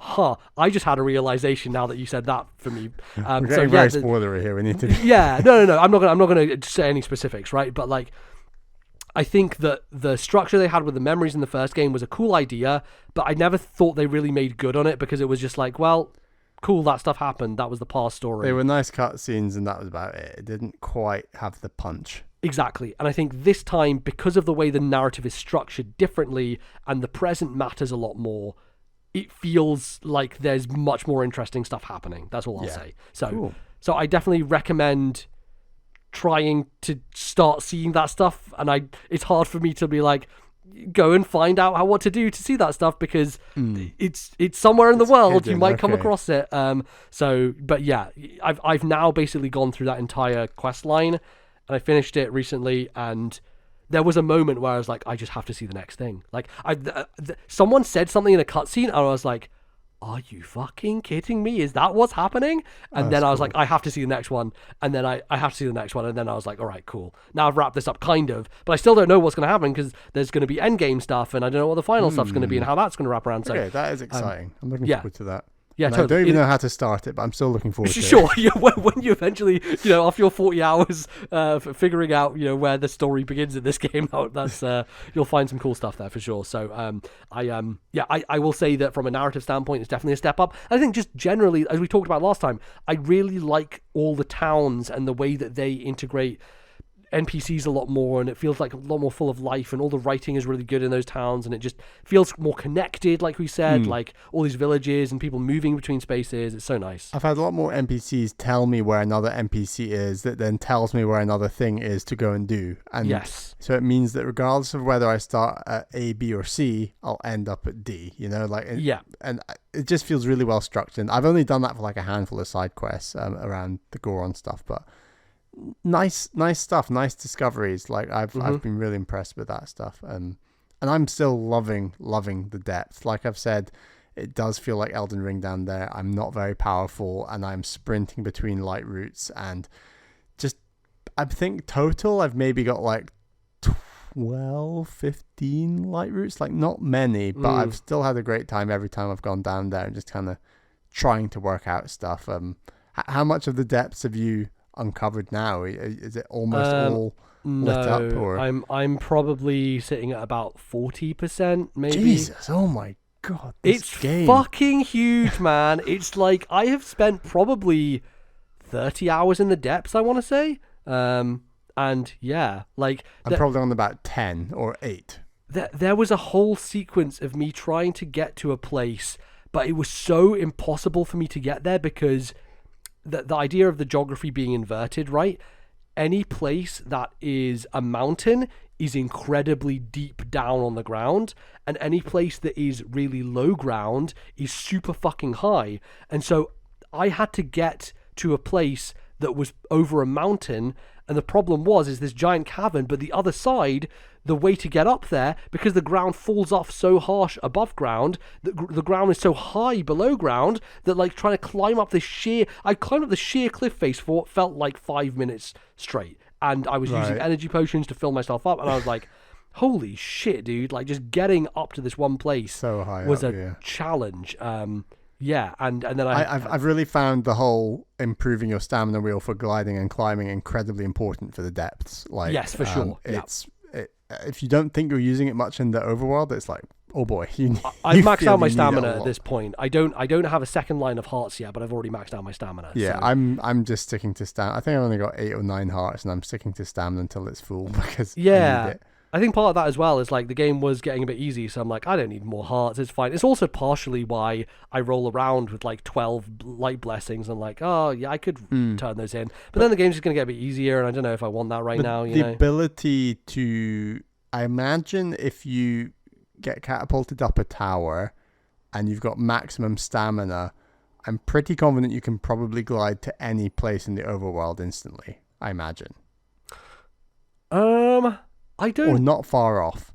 I don't know, if I'm honest. Like, this is it only 3 rings of stamina? It's 3 rings, that's the max. That's so, like, not a ton. I don't know. You can go damn far, though. You can go pretty far, but, like, this map is big. It's hard to get places. So, yeah, I don't know.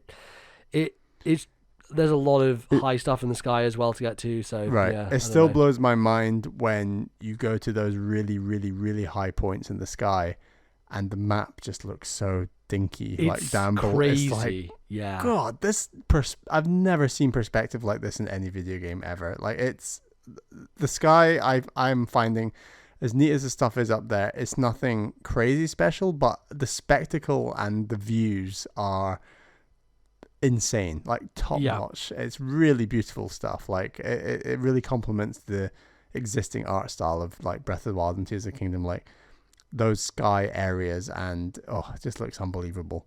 Yeah, it's really cool stuff, and like there's some unique stuff up there. You've done one of the diving challenges now that I think I talked about last time, where you like dive through islands and yeah, there's kind of the theme is this kind of 3 of everything, and that's kind of because it relates to armor sets, right? That's kind of like and the Triforce as well. It's a Zelda thing. Also, yep. it's classic Nintendo design. Hit the boss 3 times, they die.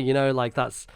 There's a symmetry to it, and I think actually that was one of the things I wanted to get back to at the beginning, where I was like, it feels similar. Like, I honestly think this game is just too big. It's just too, and I know that's a stupid thing to say. It is just too big, and I see this in the sense that, like, that thing that we talked about last time, where you're in the ground, then you're in the sky, and you're in down the depths. Like, that entire experience is so special the first time you do it. But there are 3 of those in the entire map, right? And I think that's the thing for me where I'm like, cool, I'll do it again. It's not going to have that same specialness as it did the first time I did it. I felt that with Breath of the Wild as well, where the first time you do something, you feel it with Elden Ring or even Horizon Forbidden West. Like, the first time you do something that they're doing that innovates, you're like, wow, this is cool. And then all these developers can't help themselves. They have to repeat it. And, obviously Tears of the Kingdom is a lot fresher than arguably those other 2 experiences to a degree, but like, there's still just this need that, like, not everything can be completely fresh and new. And that's kind of, what I think would help here is if they just strip things out and were just like, no, there is only one of this in the game, and it would make it feel so that every single thing you came across was a bit more unique and special. Yeah. Wow. Maybe that's something we could hope for in the future. Maybe, but we'll be talking about that in a little bit. However, we are going to take a break right here. We'll come back after that. Let's talk about a bit more Zelda, I guess, in a different way. So we'll see you for emails after this.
Hello everyone and welcome back to this show. It is time for the second segment, and that means it's time for emails, or in this case, emailer.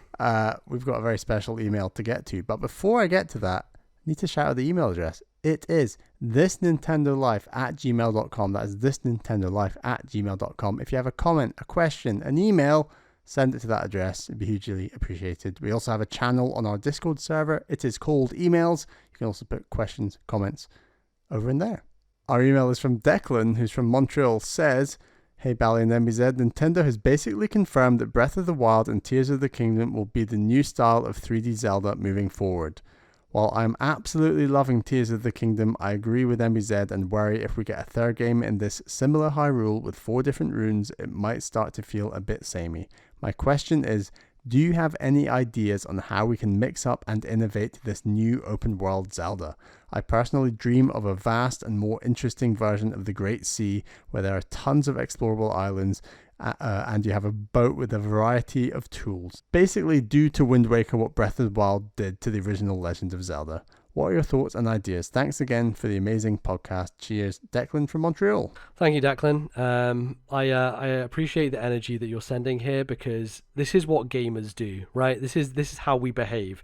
This huge game that we've waited 6 years for comes out. It's not even been 2 weeks. We're nowhere near seeing everything inside. Yeah, exactly. We're not even like a couple of weeks old, and we're like, yeah, but what about the next thing, Nintendo? What about the game after that, right? Like, the corpse isn't even cold yet, and already we're moving on. But it's interesting to speculate on, especially because Aonuma and Fujibayashi have been out there giving interviews and talking about, like, hey, what is the future for the Zelda series? Is this a template going forward? Just like, Link to the Past became a template for a good 20 years of Zelda games, right? So it's very interesting that, if that is what they're going to do, what does that mean, like, going forwards? Does that mean that like we mentioned in the previous segment, there are certain things that Nintendo as a company do where they're like, we invented a thing, now we shall keep it like this forever, and we're not going to change it until we innovate again the next time.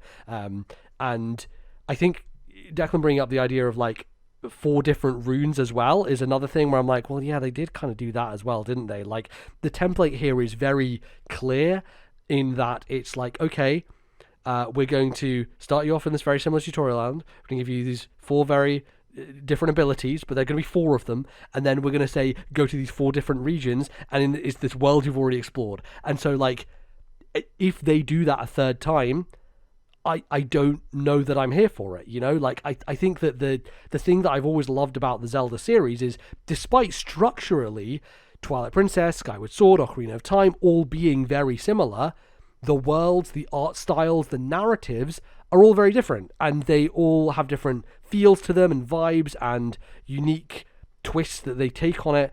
And I think for me, the thing that I would love to see is to keep that fundamental structure from a freedom and openness standpoint and from a physics sandbox standpoint, but change everything else about it, right? Like, I would love to see not Majora's Mask version of this, but like, Majora's Mask was cool in that it kept the aesthetics of Ocarina, but it created Termina, and Termina was a totally brand new alien weird place that you went to that was unlike anything that you've seen before. And that's what I really need here.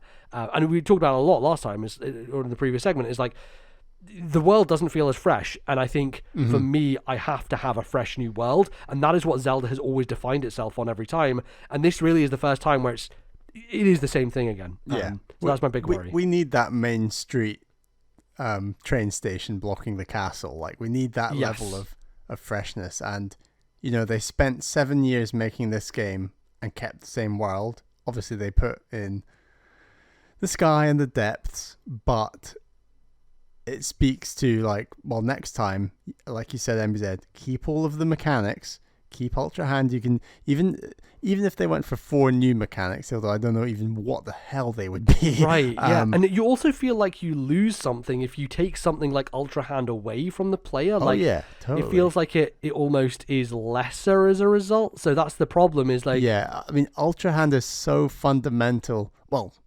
it's fundamental... I don't even actually think it is fundamental to the game.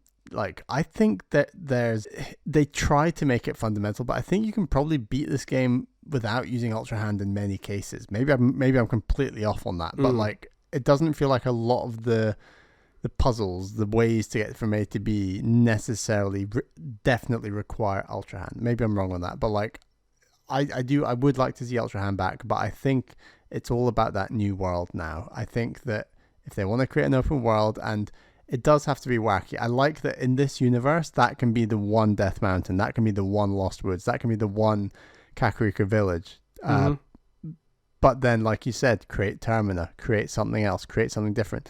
I think returning to ideas around the Great Sea is a great idea. Like, I think that, like, that, yes, it's as vast as Wind Waker is, there are very few islands, and maybe it would be far too overwhelming to just have island after island after island of different things. But like we were saying in the first segment, if everything comes in threes, it's a lot less magical than if everything stood on its own. If every island you went to in this hypothetical game was repeated 3 times, it'd be great the first time, and then the other 2 would be like, okay, we're just filling up the quota to collect the 3 parts. Yeah. But if they could genuinely have islands upon island, and every single island was fresh, then you're definitely onto something. Like, regardless of what they do, if they can get away from their very traditional Nintendo rules that they have managed to insert even in games like Tears of the Kingdom, then I think that's where you can see some real magic.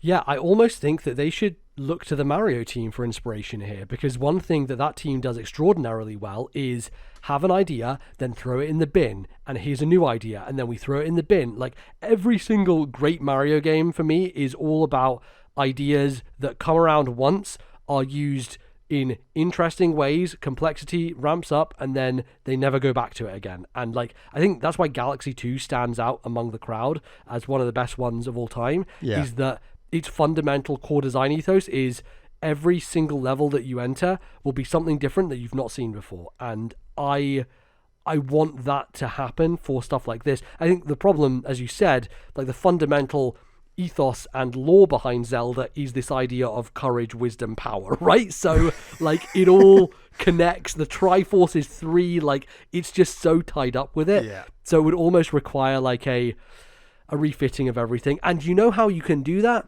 You can just fucking flip it on its head and finally let us play as Zelda. For fuck's sake, Nintendo. For fuck's sake. It's not that hard. Is it No. that hard? It is not that hard. I also think that, yes, it's incredible to build a plane and discover areas in the sky. And yes, it's incredible to build a tank and discover with lights on it and discover areas in the depths. That's incredible. But there's no main middle part of Hyrule that you are ever going to discover using vehicles. Right. So that's an open box for the next game. What if there are areas that you can only get to using vehicles? And that's that incredible sense of discovery, that incredible sense of walking through the Magic Kingdom train station gate you can get while cruising on your tank or something. Like, that's something that Tears of the Kingdom is lacking. This is maybe nitpicky, but would be quite a fundamental change to a potential future open world Zelda game. Right, because it almost makes it more restrictive, because the thing that you can do here is you don't have to use vehicles to get around anywhere if you don't want to. You can use other means of traversal. Totally, yeah. But imagine there is a vast desert, and you create that pod racer, and you are pod racing to brand new places you have never seen before. That's something you cannot do in Tears of the Kingdom. You are pod racing to existing places you've been to, for the most part, in Breath of the Wild. There are, I mean, you've not been to the desert yet, but there's parts of the desert that you kind of do need to do that in already. So they're doing a little bit of that, but it's not whole big sections like you're talking about. Right, I think, right. you know. So yeah, there's definitely room to do that and move that stuff forward. I think, yeah, for me, again, like structurally is my big worry from we're going to do the 4 things, we're going to do the 4 regions. Like, I think that's the thing they need to strip away. The thing that they should keep is all the physics interactions and all the non-linearity of it and the openness and the systematic interactions. I think for me, that is the thing that defines this era of Zelda. And so those are the core principles that should be in every single one of these games.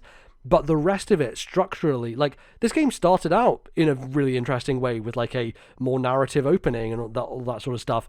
But then it fell back into familiar kind of things that we've done before. And so I think that if there is a way to just detach from that core structure that they have currently, that I think would be ideal from my standpoint, because it would make it feel a lot fresher, and it would make it so that you're not expecting things, because at this point, you know, you haven't been to the Rito or to the Gerudo, but you're like, you kind of know what's gonna happen there in a sense of, and I've already seen those locations from very high up in this game, because totally. I can, and I couldn't do that in Breath of the Wild. So exactly. I know that fundamentally, by and large, they do look the same. Yeah, totally.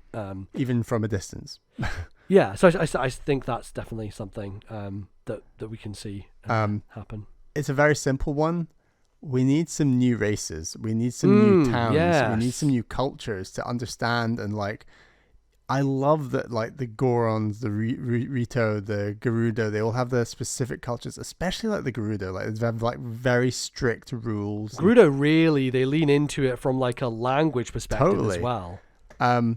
We just need some fresh stuff. Like, plenty of Zelda games have had brand new races and cultures that have just come and gone. And for right and wrong, they've really stuck to existing races in both Breath of the Wild and then for Tears of the Kingdom. And I think it was a really nice nod in the first game. And as we've already said, I love the way that some of those stories have evolved in the second game.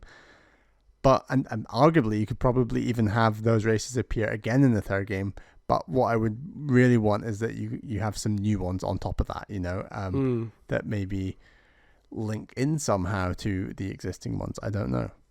Yeah, like it feels like so many of those weird offshoot races are in like the Game Boy games, or like in like Minish Cap, Spirit Tracks. Yeah, totally. And they remember the weird train people in Spirit Tracks? Like those guys were funky. Oh yeah. But they don't really make sense in another universe that isn't built around trains, so I don't know if that like would work. But I know what you mean, in the sense of like, if you're creating a brand new place, then you can create brand new kind of races, but also enemy types. Like I like the addition of stuff like Horriblins in this game. Those guys are weird. That's a really nice addition.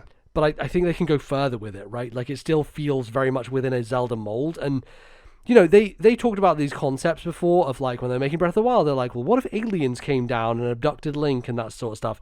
Like, I talked about this with Fire Emblem in the past, where I'm like, I would love to see a Star Wars Fire Emblem where the weapon triangle is like laser sword and like gun blaster and like that sort of thing. That would be extremely cool, and a switch up. Like, let's do something different than like the fantasy setting, maybe. I would be interested to see what that would look like. That does stick to the Zelda timeline, because crucially, Ganondorf is always the same person. Link is always a reincarnation. Well, not a reincarnation. He's a completely different person every time. And then Zelda always has the goddess in her, but it's a different Zelda. So like, you can still have the same Ganondorf in Sci-Fi Land. You can have a brand new Link, and you can still have a person called Zelda with the goddess inside her, and then do something with that. I think that would be, and you have like Ganondorf moaning about like technology. I don't know. I think we also came up with this not prediction, but like a thought for Zelda in the future previously was, let's like, it's steampunk it up in here or something. Like, let's get some, we've got all this technology now, but the technology is so restrained to, I was going to say restrained to certain areas of the game. It's not strictly, because you can obviously make vehicles anywhere, but like, the technology is reserved for the Zonai. Yeah. I want to see larger culture, and maybe you need a bit more power with the next Switch. I don't know. But like, I want to see like a culture or a race that have an entire like city that is based on steampunk and might have like a steam engine or a factory and an industry, and just something that steps Zelda up like this. I look at a game like Octopath Traveler 2 that took that added a steampunk factor to, and this idea of industry to a very fantasy world. It felt really fresh, and I'm not saying just copy and paste that idea, but in a kind of 3D open world game where there could be a train that goes from A to B, not necessarily like Spirit Tracks, but just something like that. And what if you add on all of the Ultra Hand stuff onto the existing idea of tracks and trains? And I mean, you do have tracks in Spirit and Tears of the Kingdom, obviously, with like the carts and things, but they're kind of restrained in quite specific areas. Like, make it much more vast and industry related. I found it super interesting how the hooks have shown up in that tutorial island and maybe a couple of shrines, and then I just never have ever seen them again. It's kind of weird, isn't it? Yeah, you could have insane grind rails from like Sonic Adventure Battle 2 across this world and glide down them, and just silly fun stuff like that. I don't know. Yeah, that'd be awesome.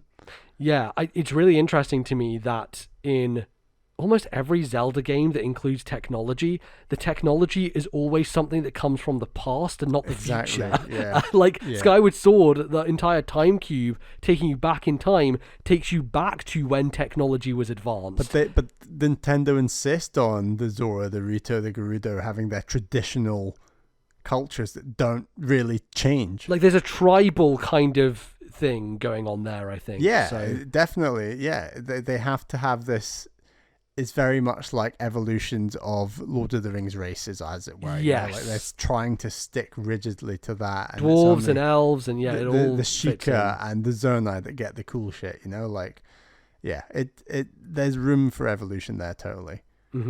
Yeah. Do you worry that like this formula will continue on for the next kind of few decades of Zelda, and we won't see another quote-unquote traditional Zelda game? I would say at this point you have like 3 different kind of strands of Zelda, in a way. Like, you have your Link to the Past to up to Skyward Sword, kind of like traditional dungeon-based Zeldas. You have this new formula, and you have your kind of original Legend of Zelda, more action kind of focused type of game. Do you worry that like people who like the previous era of Zelda and who are not as into this era of Zelda are going to lack anything in that department from Nintendo? It depends how much that itch is scratched by 2D Zelda, I would argue. So for some people, they will say, oh, the dungeons in Skyward Sword and Twilight Princess, you could only do that in 3D Zelda. Like that, the strength of those dungeons is the 3D walking around those dungeons. And there's others who might argue some of the strongest 2D Zelda dungeons are kind of on a par with some of those. I wouldn't personally put myself in that camp, but my point is that I do think Nintendo will continue on the strand of doing 2D Zelda, and I think for the most part those will remain fairly traditional when it comes to their at least their dungeon design, if not their overall structure. I think that's quite likely. Does it worry me? No, because the thing, and I go back to Dragon Roost and Wind Waker again, the thing I care about the most in Zelda is the sense of adventure. And the sense of adventure is brought about by the world, the characters, the journey, and the dungeon, and the boss, and the fallout from that. It's not just about the dungeon. So as much as I really enjoy some of Skyward Sword and Twilight Princess's dungeons, if I don't see those again for 20 years, I'm okay with that, personally. Yeah, no, I totally get that. And I think that as long as they can maintaining that sense of wonder, which is really what these new games excel at, is that sense of discovery and exploration and wonder. That is the hardest part, I think, because you can get to a point with these where, all the physics interactions are really cool, but how much further can you really push that stuff, right? Like, all the stuff that I thought was really cool in the first game is just as cool as it was, but it's not new anymore. And so, killing a chew with a fire rod and seeing fire jelly is that's just ordinary to me now, as opposed to being a wild discovery. And so I need them to push it in more ways, and in ways that kind of have a different effect than what we already have already. We need new stuff thrown in there with different elements and stuff like that in order to push the boundary. And I think the problem is that they set the bar so high to begin with that it's how do you continue to set the bar again? That's my biggest worry, I think, is I think that 3D Mario is in a very similar spot. I think that Mario Odyssey reinvented the wheel on so many traditional ideas with Mario. And what do you do for an next 3D Mario? In the case of Odyssey, it felt like they skipped a generation with 3D World, where it was a very not very innovative when it comes to power-ups and new ideas in comparison to Galaxy 2. And it took, I guess, from Galaxy 2 in 2011, and then Odyssey comes in 2017. It's a 6-year gap before we saw a big jump in innovation. So it's been almost 6 years since Odyssey came out now as well. So, Yeah, no, exactly. So, we're totally due Mario. That's undeniable. But every time that I kind of felt like this after Skyward Sword, it's kind of every time I felt Nintendo, where did they go next? They always impress me and steal the show, and they hit it out of the park. They've done that multiple times. Every time we think something's become too stagnant and they've said, we're going to reinvent the wheel, boom. And they do it with their biggest titles as well, which is awesome. Name another company that reinvents their biggest IPs. Mario and Zelda doesn't get bigger than that for Nintendo, other than I guess Pokemon and Smash Brothers to a degree. But the ones which they don't innovate on. Yeah, but they don't innovate. But Mario and Zelda, and this is kind of why we love Nintendo so much, is they are so brave with, in many ways, not in some ways, we're calling you horse. They're so brave in so many ways with reinventing these incredibly important properties. I just noticed the Mario movie has now overtaken Frozen to become the second highest grossing animated film of all time. So there's a whole lot of Mario coming down the line. But yeah, Nintendo just love to innovate. And as much as I'm skeptical and nervous about what Breath of the Wild 3 will or might be, they've proven we should have faith, and that they can. There might be some things they drop the ball on. I think certain people are a bit grumpy that these dungeons aren't traditional dungeons, but I think you're always going to get a hardcore who just want everything to stay the same forever. And, totally. I'm definitely not in that camp, and I do have faith that the third game can reinvent the wheel yet again. Yeah, as long as this third game, I think the thing that I really want from this third game is I need a new place, and honestly, I need a new art style, because that is one of the things that I am a little not disappointed by. I think but that will come because there'll be a new system with more power. Sure. If they stuck to this art style on that new system, I think we have every right to ask questions, you know? Yeah, like, not that this is any comparison at all, but, you know, Nintendo have made a series called New Super Mario Brothers before, and they've made a lot of them, and they all look the fucking same. And I think for me, one of the defining things about Zelda as a franchise is every time there's a new one, it looks different. And that's the thing I love about it, is like Nintendo are never afraid to wildly change the art style. And, you know, Wind Waker is a great example of this, where they pissed off a lot of people, but like, it is so distinct. Like, it stands out, and you can define each era of Zelda, each game in the series, by the specific art style that they chose for it. And obviously the necessity of this game is it's a direct sequel, the story continues, the characters continue, you've got to keep the same art style. But I think after this is a breaking point where you can say, okay, let's try something different visually. And that's what I do want to see, is like, let's keep this kind of idea about openness and everything, but let's change the visual style. Let's do something a bit more dynamic. And I think that would help with a new space, a new world as well, honestly. Do we know that the next game is a direct sequel, or we just know that the next game will be open world? I think we just know structurally that it will be the same, right? Like, I think that's what Anuma was saying, is like, this new type of puzzle solving, this new type of exploration is what Zelda is going to go down as a path in the future. Because if you stick to the same Link, Zelda, and Ganondorf, I would put a lot more money on them not changing the art style. Yeah, I mean, concern. They've almost like run out of, like, they've done Ganon and Ganondorf. What do you do next? I mean, bring back Vati? Like, they're not going to do that for a mainline Zelda. Zant? I don't think so. Like, Ganondorf was always behind the throne of Zant eventually, so, like, they've now run out of their two villains who are in fact the same villain. So I don't know that they can do it a third time, but, you know. Okay, here's the depressing market speak now. Mm-hmm. Zelda has become one of the highest grossing games. It didn't used to be, now it is. No. Like, I think Breath of the Wild outsold 3 previous Zelda games combined together. And I think when you throw in Tears of the Kingdom, I think it's overtaken all the rest combined or something. Yeah, ridiculous. Something like that. It's nuts. Is 7 to 8 years per making each of these games too long? Do they think, shit, these things sell like hotcakes, we need to go smaller scope? And so hear me out on this. They make a smaller scope open world game with a lot of the same ideas, but they make it weird. They make it, Majora. They make it different, and it comes out in 4 years. I would love that years. Personally. Like, then they get their 15, 20, 30 million copies sold again in 4 years. And then maybe after that, they do another 6-7 year jump, and then you get another bigger one or something, Like, I would love for them to go smaller scope, and we're going to have this game a little bit sooner, because these development cycles are going a bit crazy now. Yeah, and I think especially people were like, how are they spending 6 years on this game that is based on the same world? DLC, can you believe it? Yeah.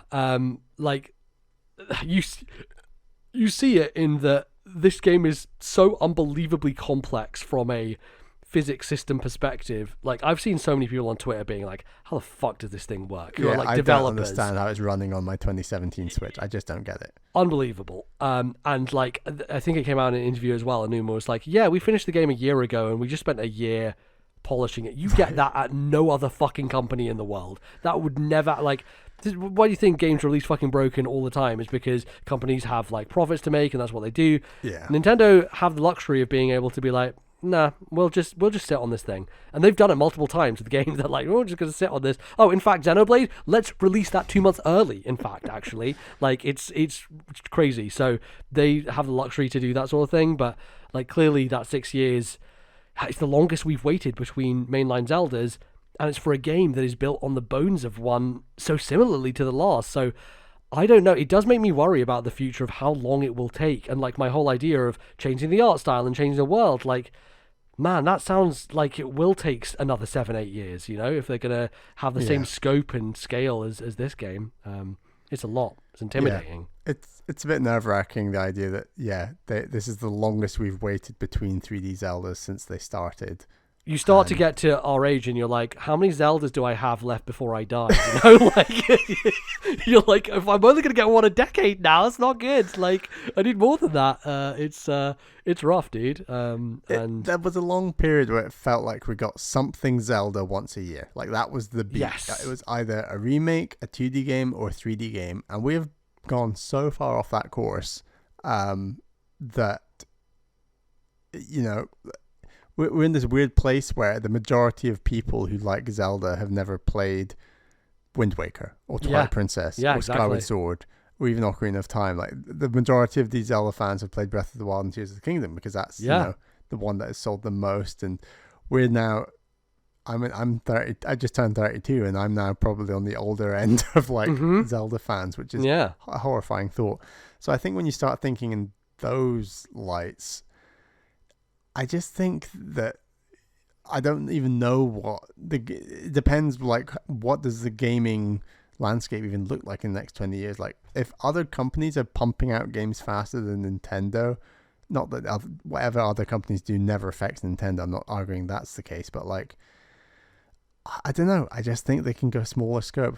Like, Majora's Mask came out a year after Ocarina of Time. Like, that's nuts I'm to not, me. I'm not saying insane. We're going to get something next year, but like, can there be something less than 7 years away that doesn't have to be a 250-hour long game? Yeah. And it would be the perfect bounce from Tears of the Kingdom. We don't need to go for another 300-hour game next time. It can be, God forbid, 50 hours long, you know?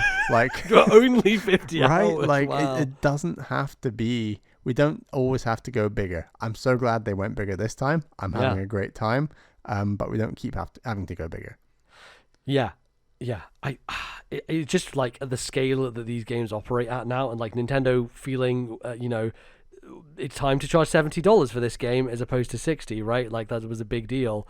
I don't know that they would go and do it. I would love if they did. I think that would be, for me, an ideal situation because, you know, I want to spend a lot more time in this game, but I do also want to play other video games, you know? So it's a tricky balance to strike. And if they were to take any inspiration, take a look at something like A Short Hike and be like, yeah, let's make a 5-hour Zelda game. Like, how about that? That would be very cool. I mean, what if they took what they've learned from their open world 3D Zelda games and applied that to a 2D game, like a Short Hike version of Zelda? Sure. And this game is like 10 hours long max, and it's obviously much longer than A Short Hike.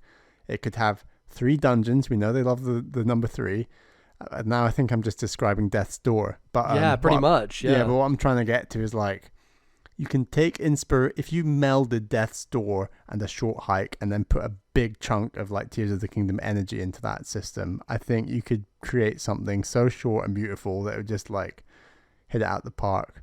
I think we're still in an era gaming wise where budget length bigger is still better. Like, we've not, there's still a judgment, rightly or wrongly, among gaming critics that like you can't win Game of the Year with a 3-hour game. You just can't. It has to be big budget and big. Imagine if Nintendo were the ones to turn that on its head, and they did that through Zelda. Yeah. To say, here's our 9-hour Zelda. Oh yeah, it's going to win Game of the Year. Catch my mic on the way out. You know, like, I think that would be such a middle finger to the rest of the industry. And imagine if they did it in like 2-3 years time. You know, like, they just produced this incredible short but so succinct and just perfect small shorter Zelda, and the camera is something a bit like A Short Hike, like you suggested. I think something like that would be amazing. Yeah, it is a question of like, if they do go back and make 2D Zeldas, what does that look like? Because like, this entire project began with A Link Between Worlds' experimentation of, oh, you can rent items now, and like, that was the beginnings of what became Breath of the Wild and the non-linear exploration. And if they go back to 2D Zelda, do they then take the Breath of the Wild stuff into that formula now as well, and make it a similar setup, but now it's from a top-down perspective instead? Right. I wonder. I think that'd be an interesting thing. Because as non-linear as Link Between Worlds was, it was still a very traditional Zelda in so many ways. Oh, yeah, for sure. And if you compare the way you explore the world in A Link Between Worlds compared to something like a short hike. They're very, very different games. Like, even though they're both pseudo open, like, I just think there's something there. There is something there that I'm sure everything we've already just said has been written on multiple Nintendo whiteboards for the last 20 years, and it's just whatever they stick with, like, I think that I would just love for them to go smaller instead of bigger. But who knows? Yep. So we'll see what Nintendo ends up doing, but I think that is going to do us for today's show. Bally, remind people once again where they can send their emails to if they would so like to. Please email ThisNintendoLife@gmail.com. That is ThisNintendoLife@gmail.com. Lovely stuff.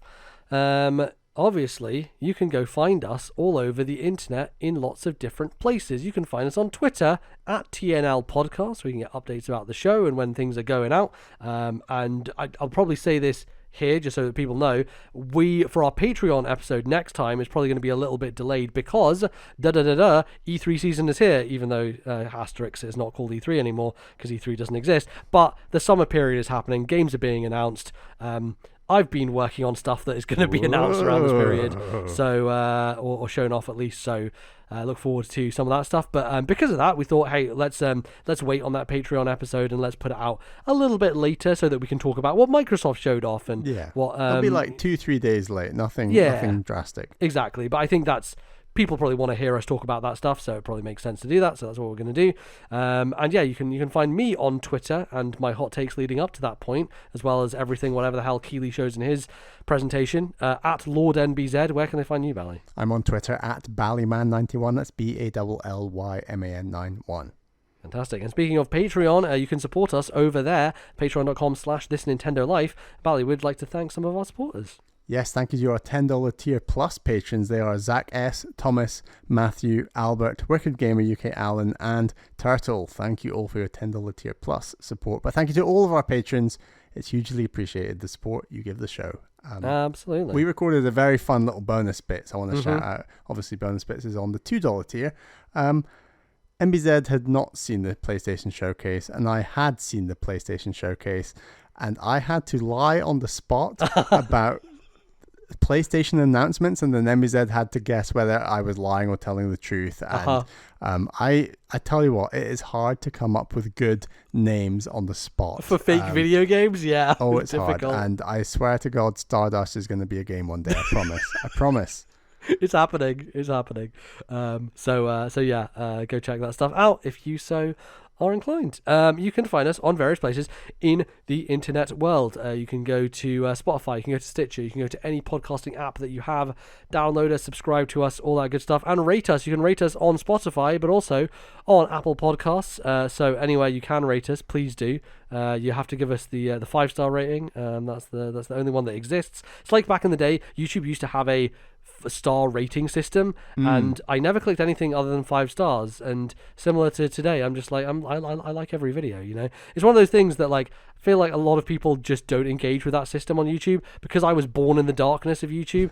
I click like on every single video that I watch. I do the same. It's also a good way of knowing what videos you've already watched.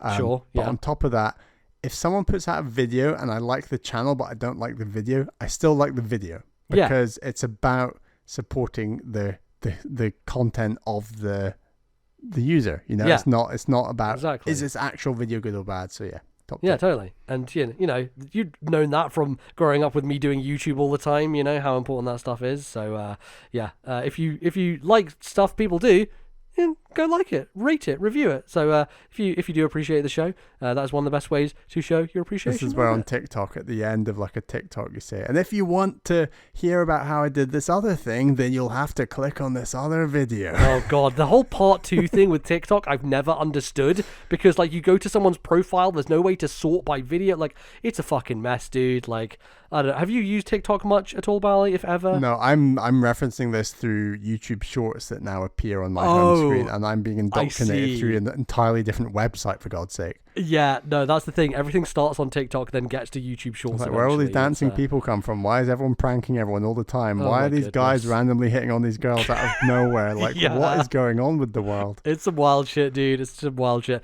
My advice is never download TikTok because you'll never get your life back again. Yeah, I'm trying. It's dangerous. It's some dangerous shit. Well, maybe we should make a TikTok. Let's get a TNL TikTok out there at some point with some hot content. So, was it intended that Tears of the Kingdom is TOTK and has also taken over TikTok? Yeah. It is. I mean, that's the kind of thinking Nintendo are into, isn't it? Yep. They built this entire game. That was the entire point of the name, was that so that they could, get into the Zoomers and the tweens and whatever, and in their feeds to market themselves. It was a very smart move. So there you go.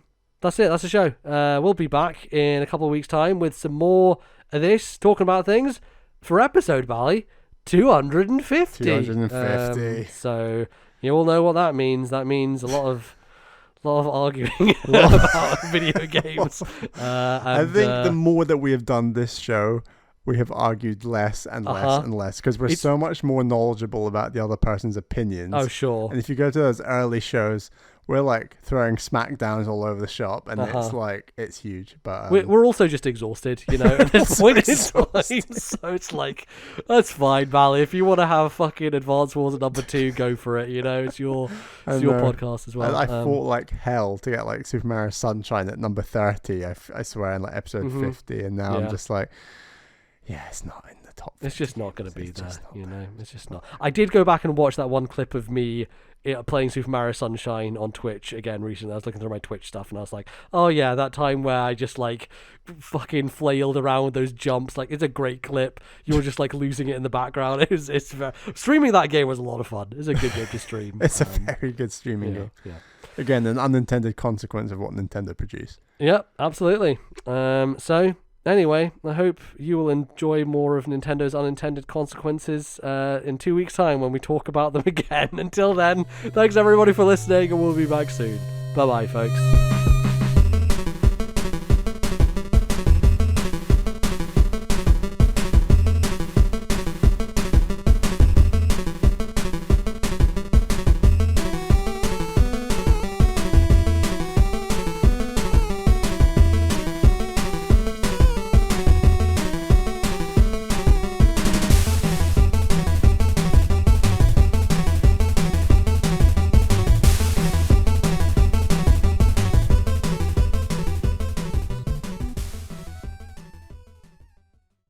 The musical interlude used on today's show was The Stable Trotters from The Legend of Zelda Tears of the Kingdom. Copyright Nintendo 2023.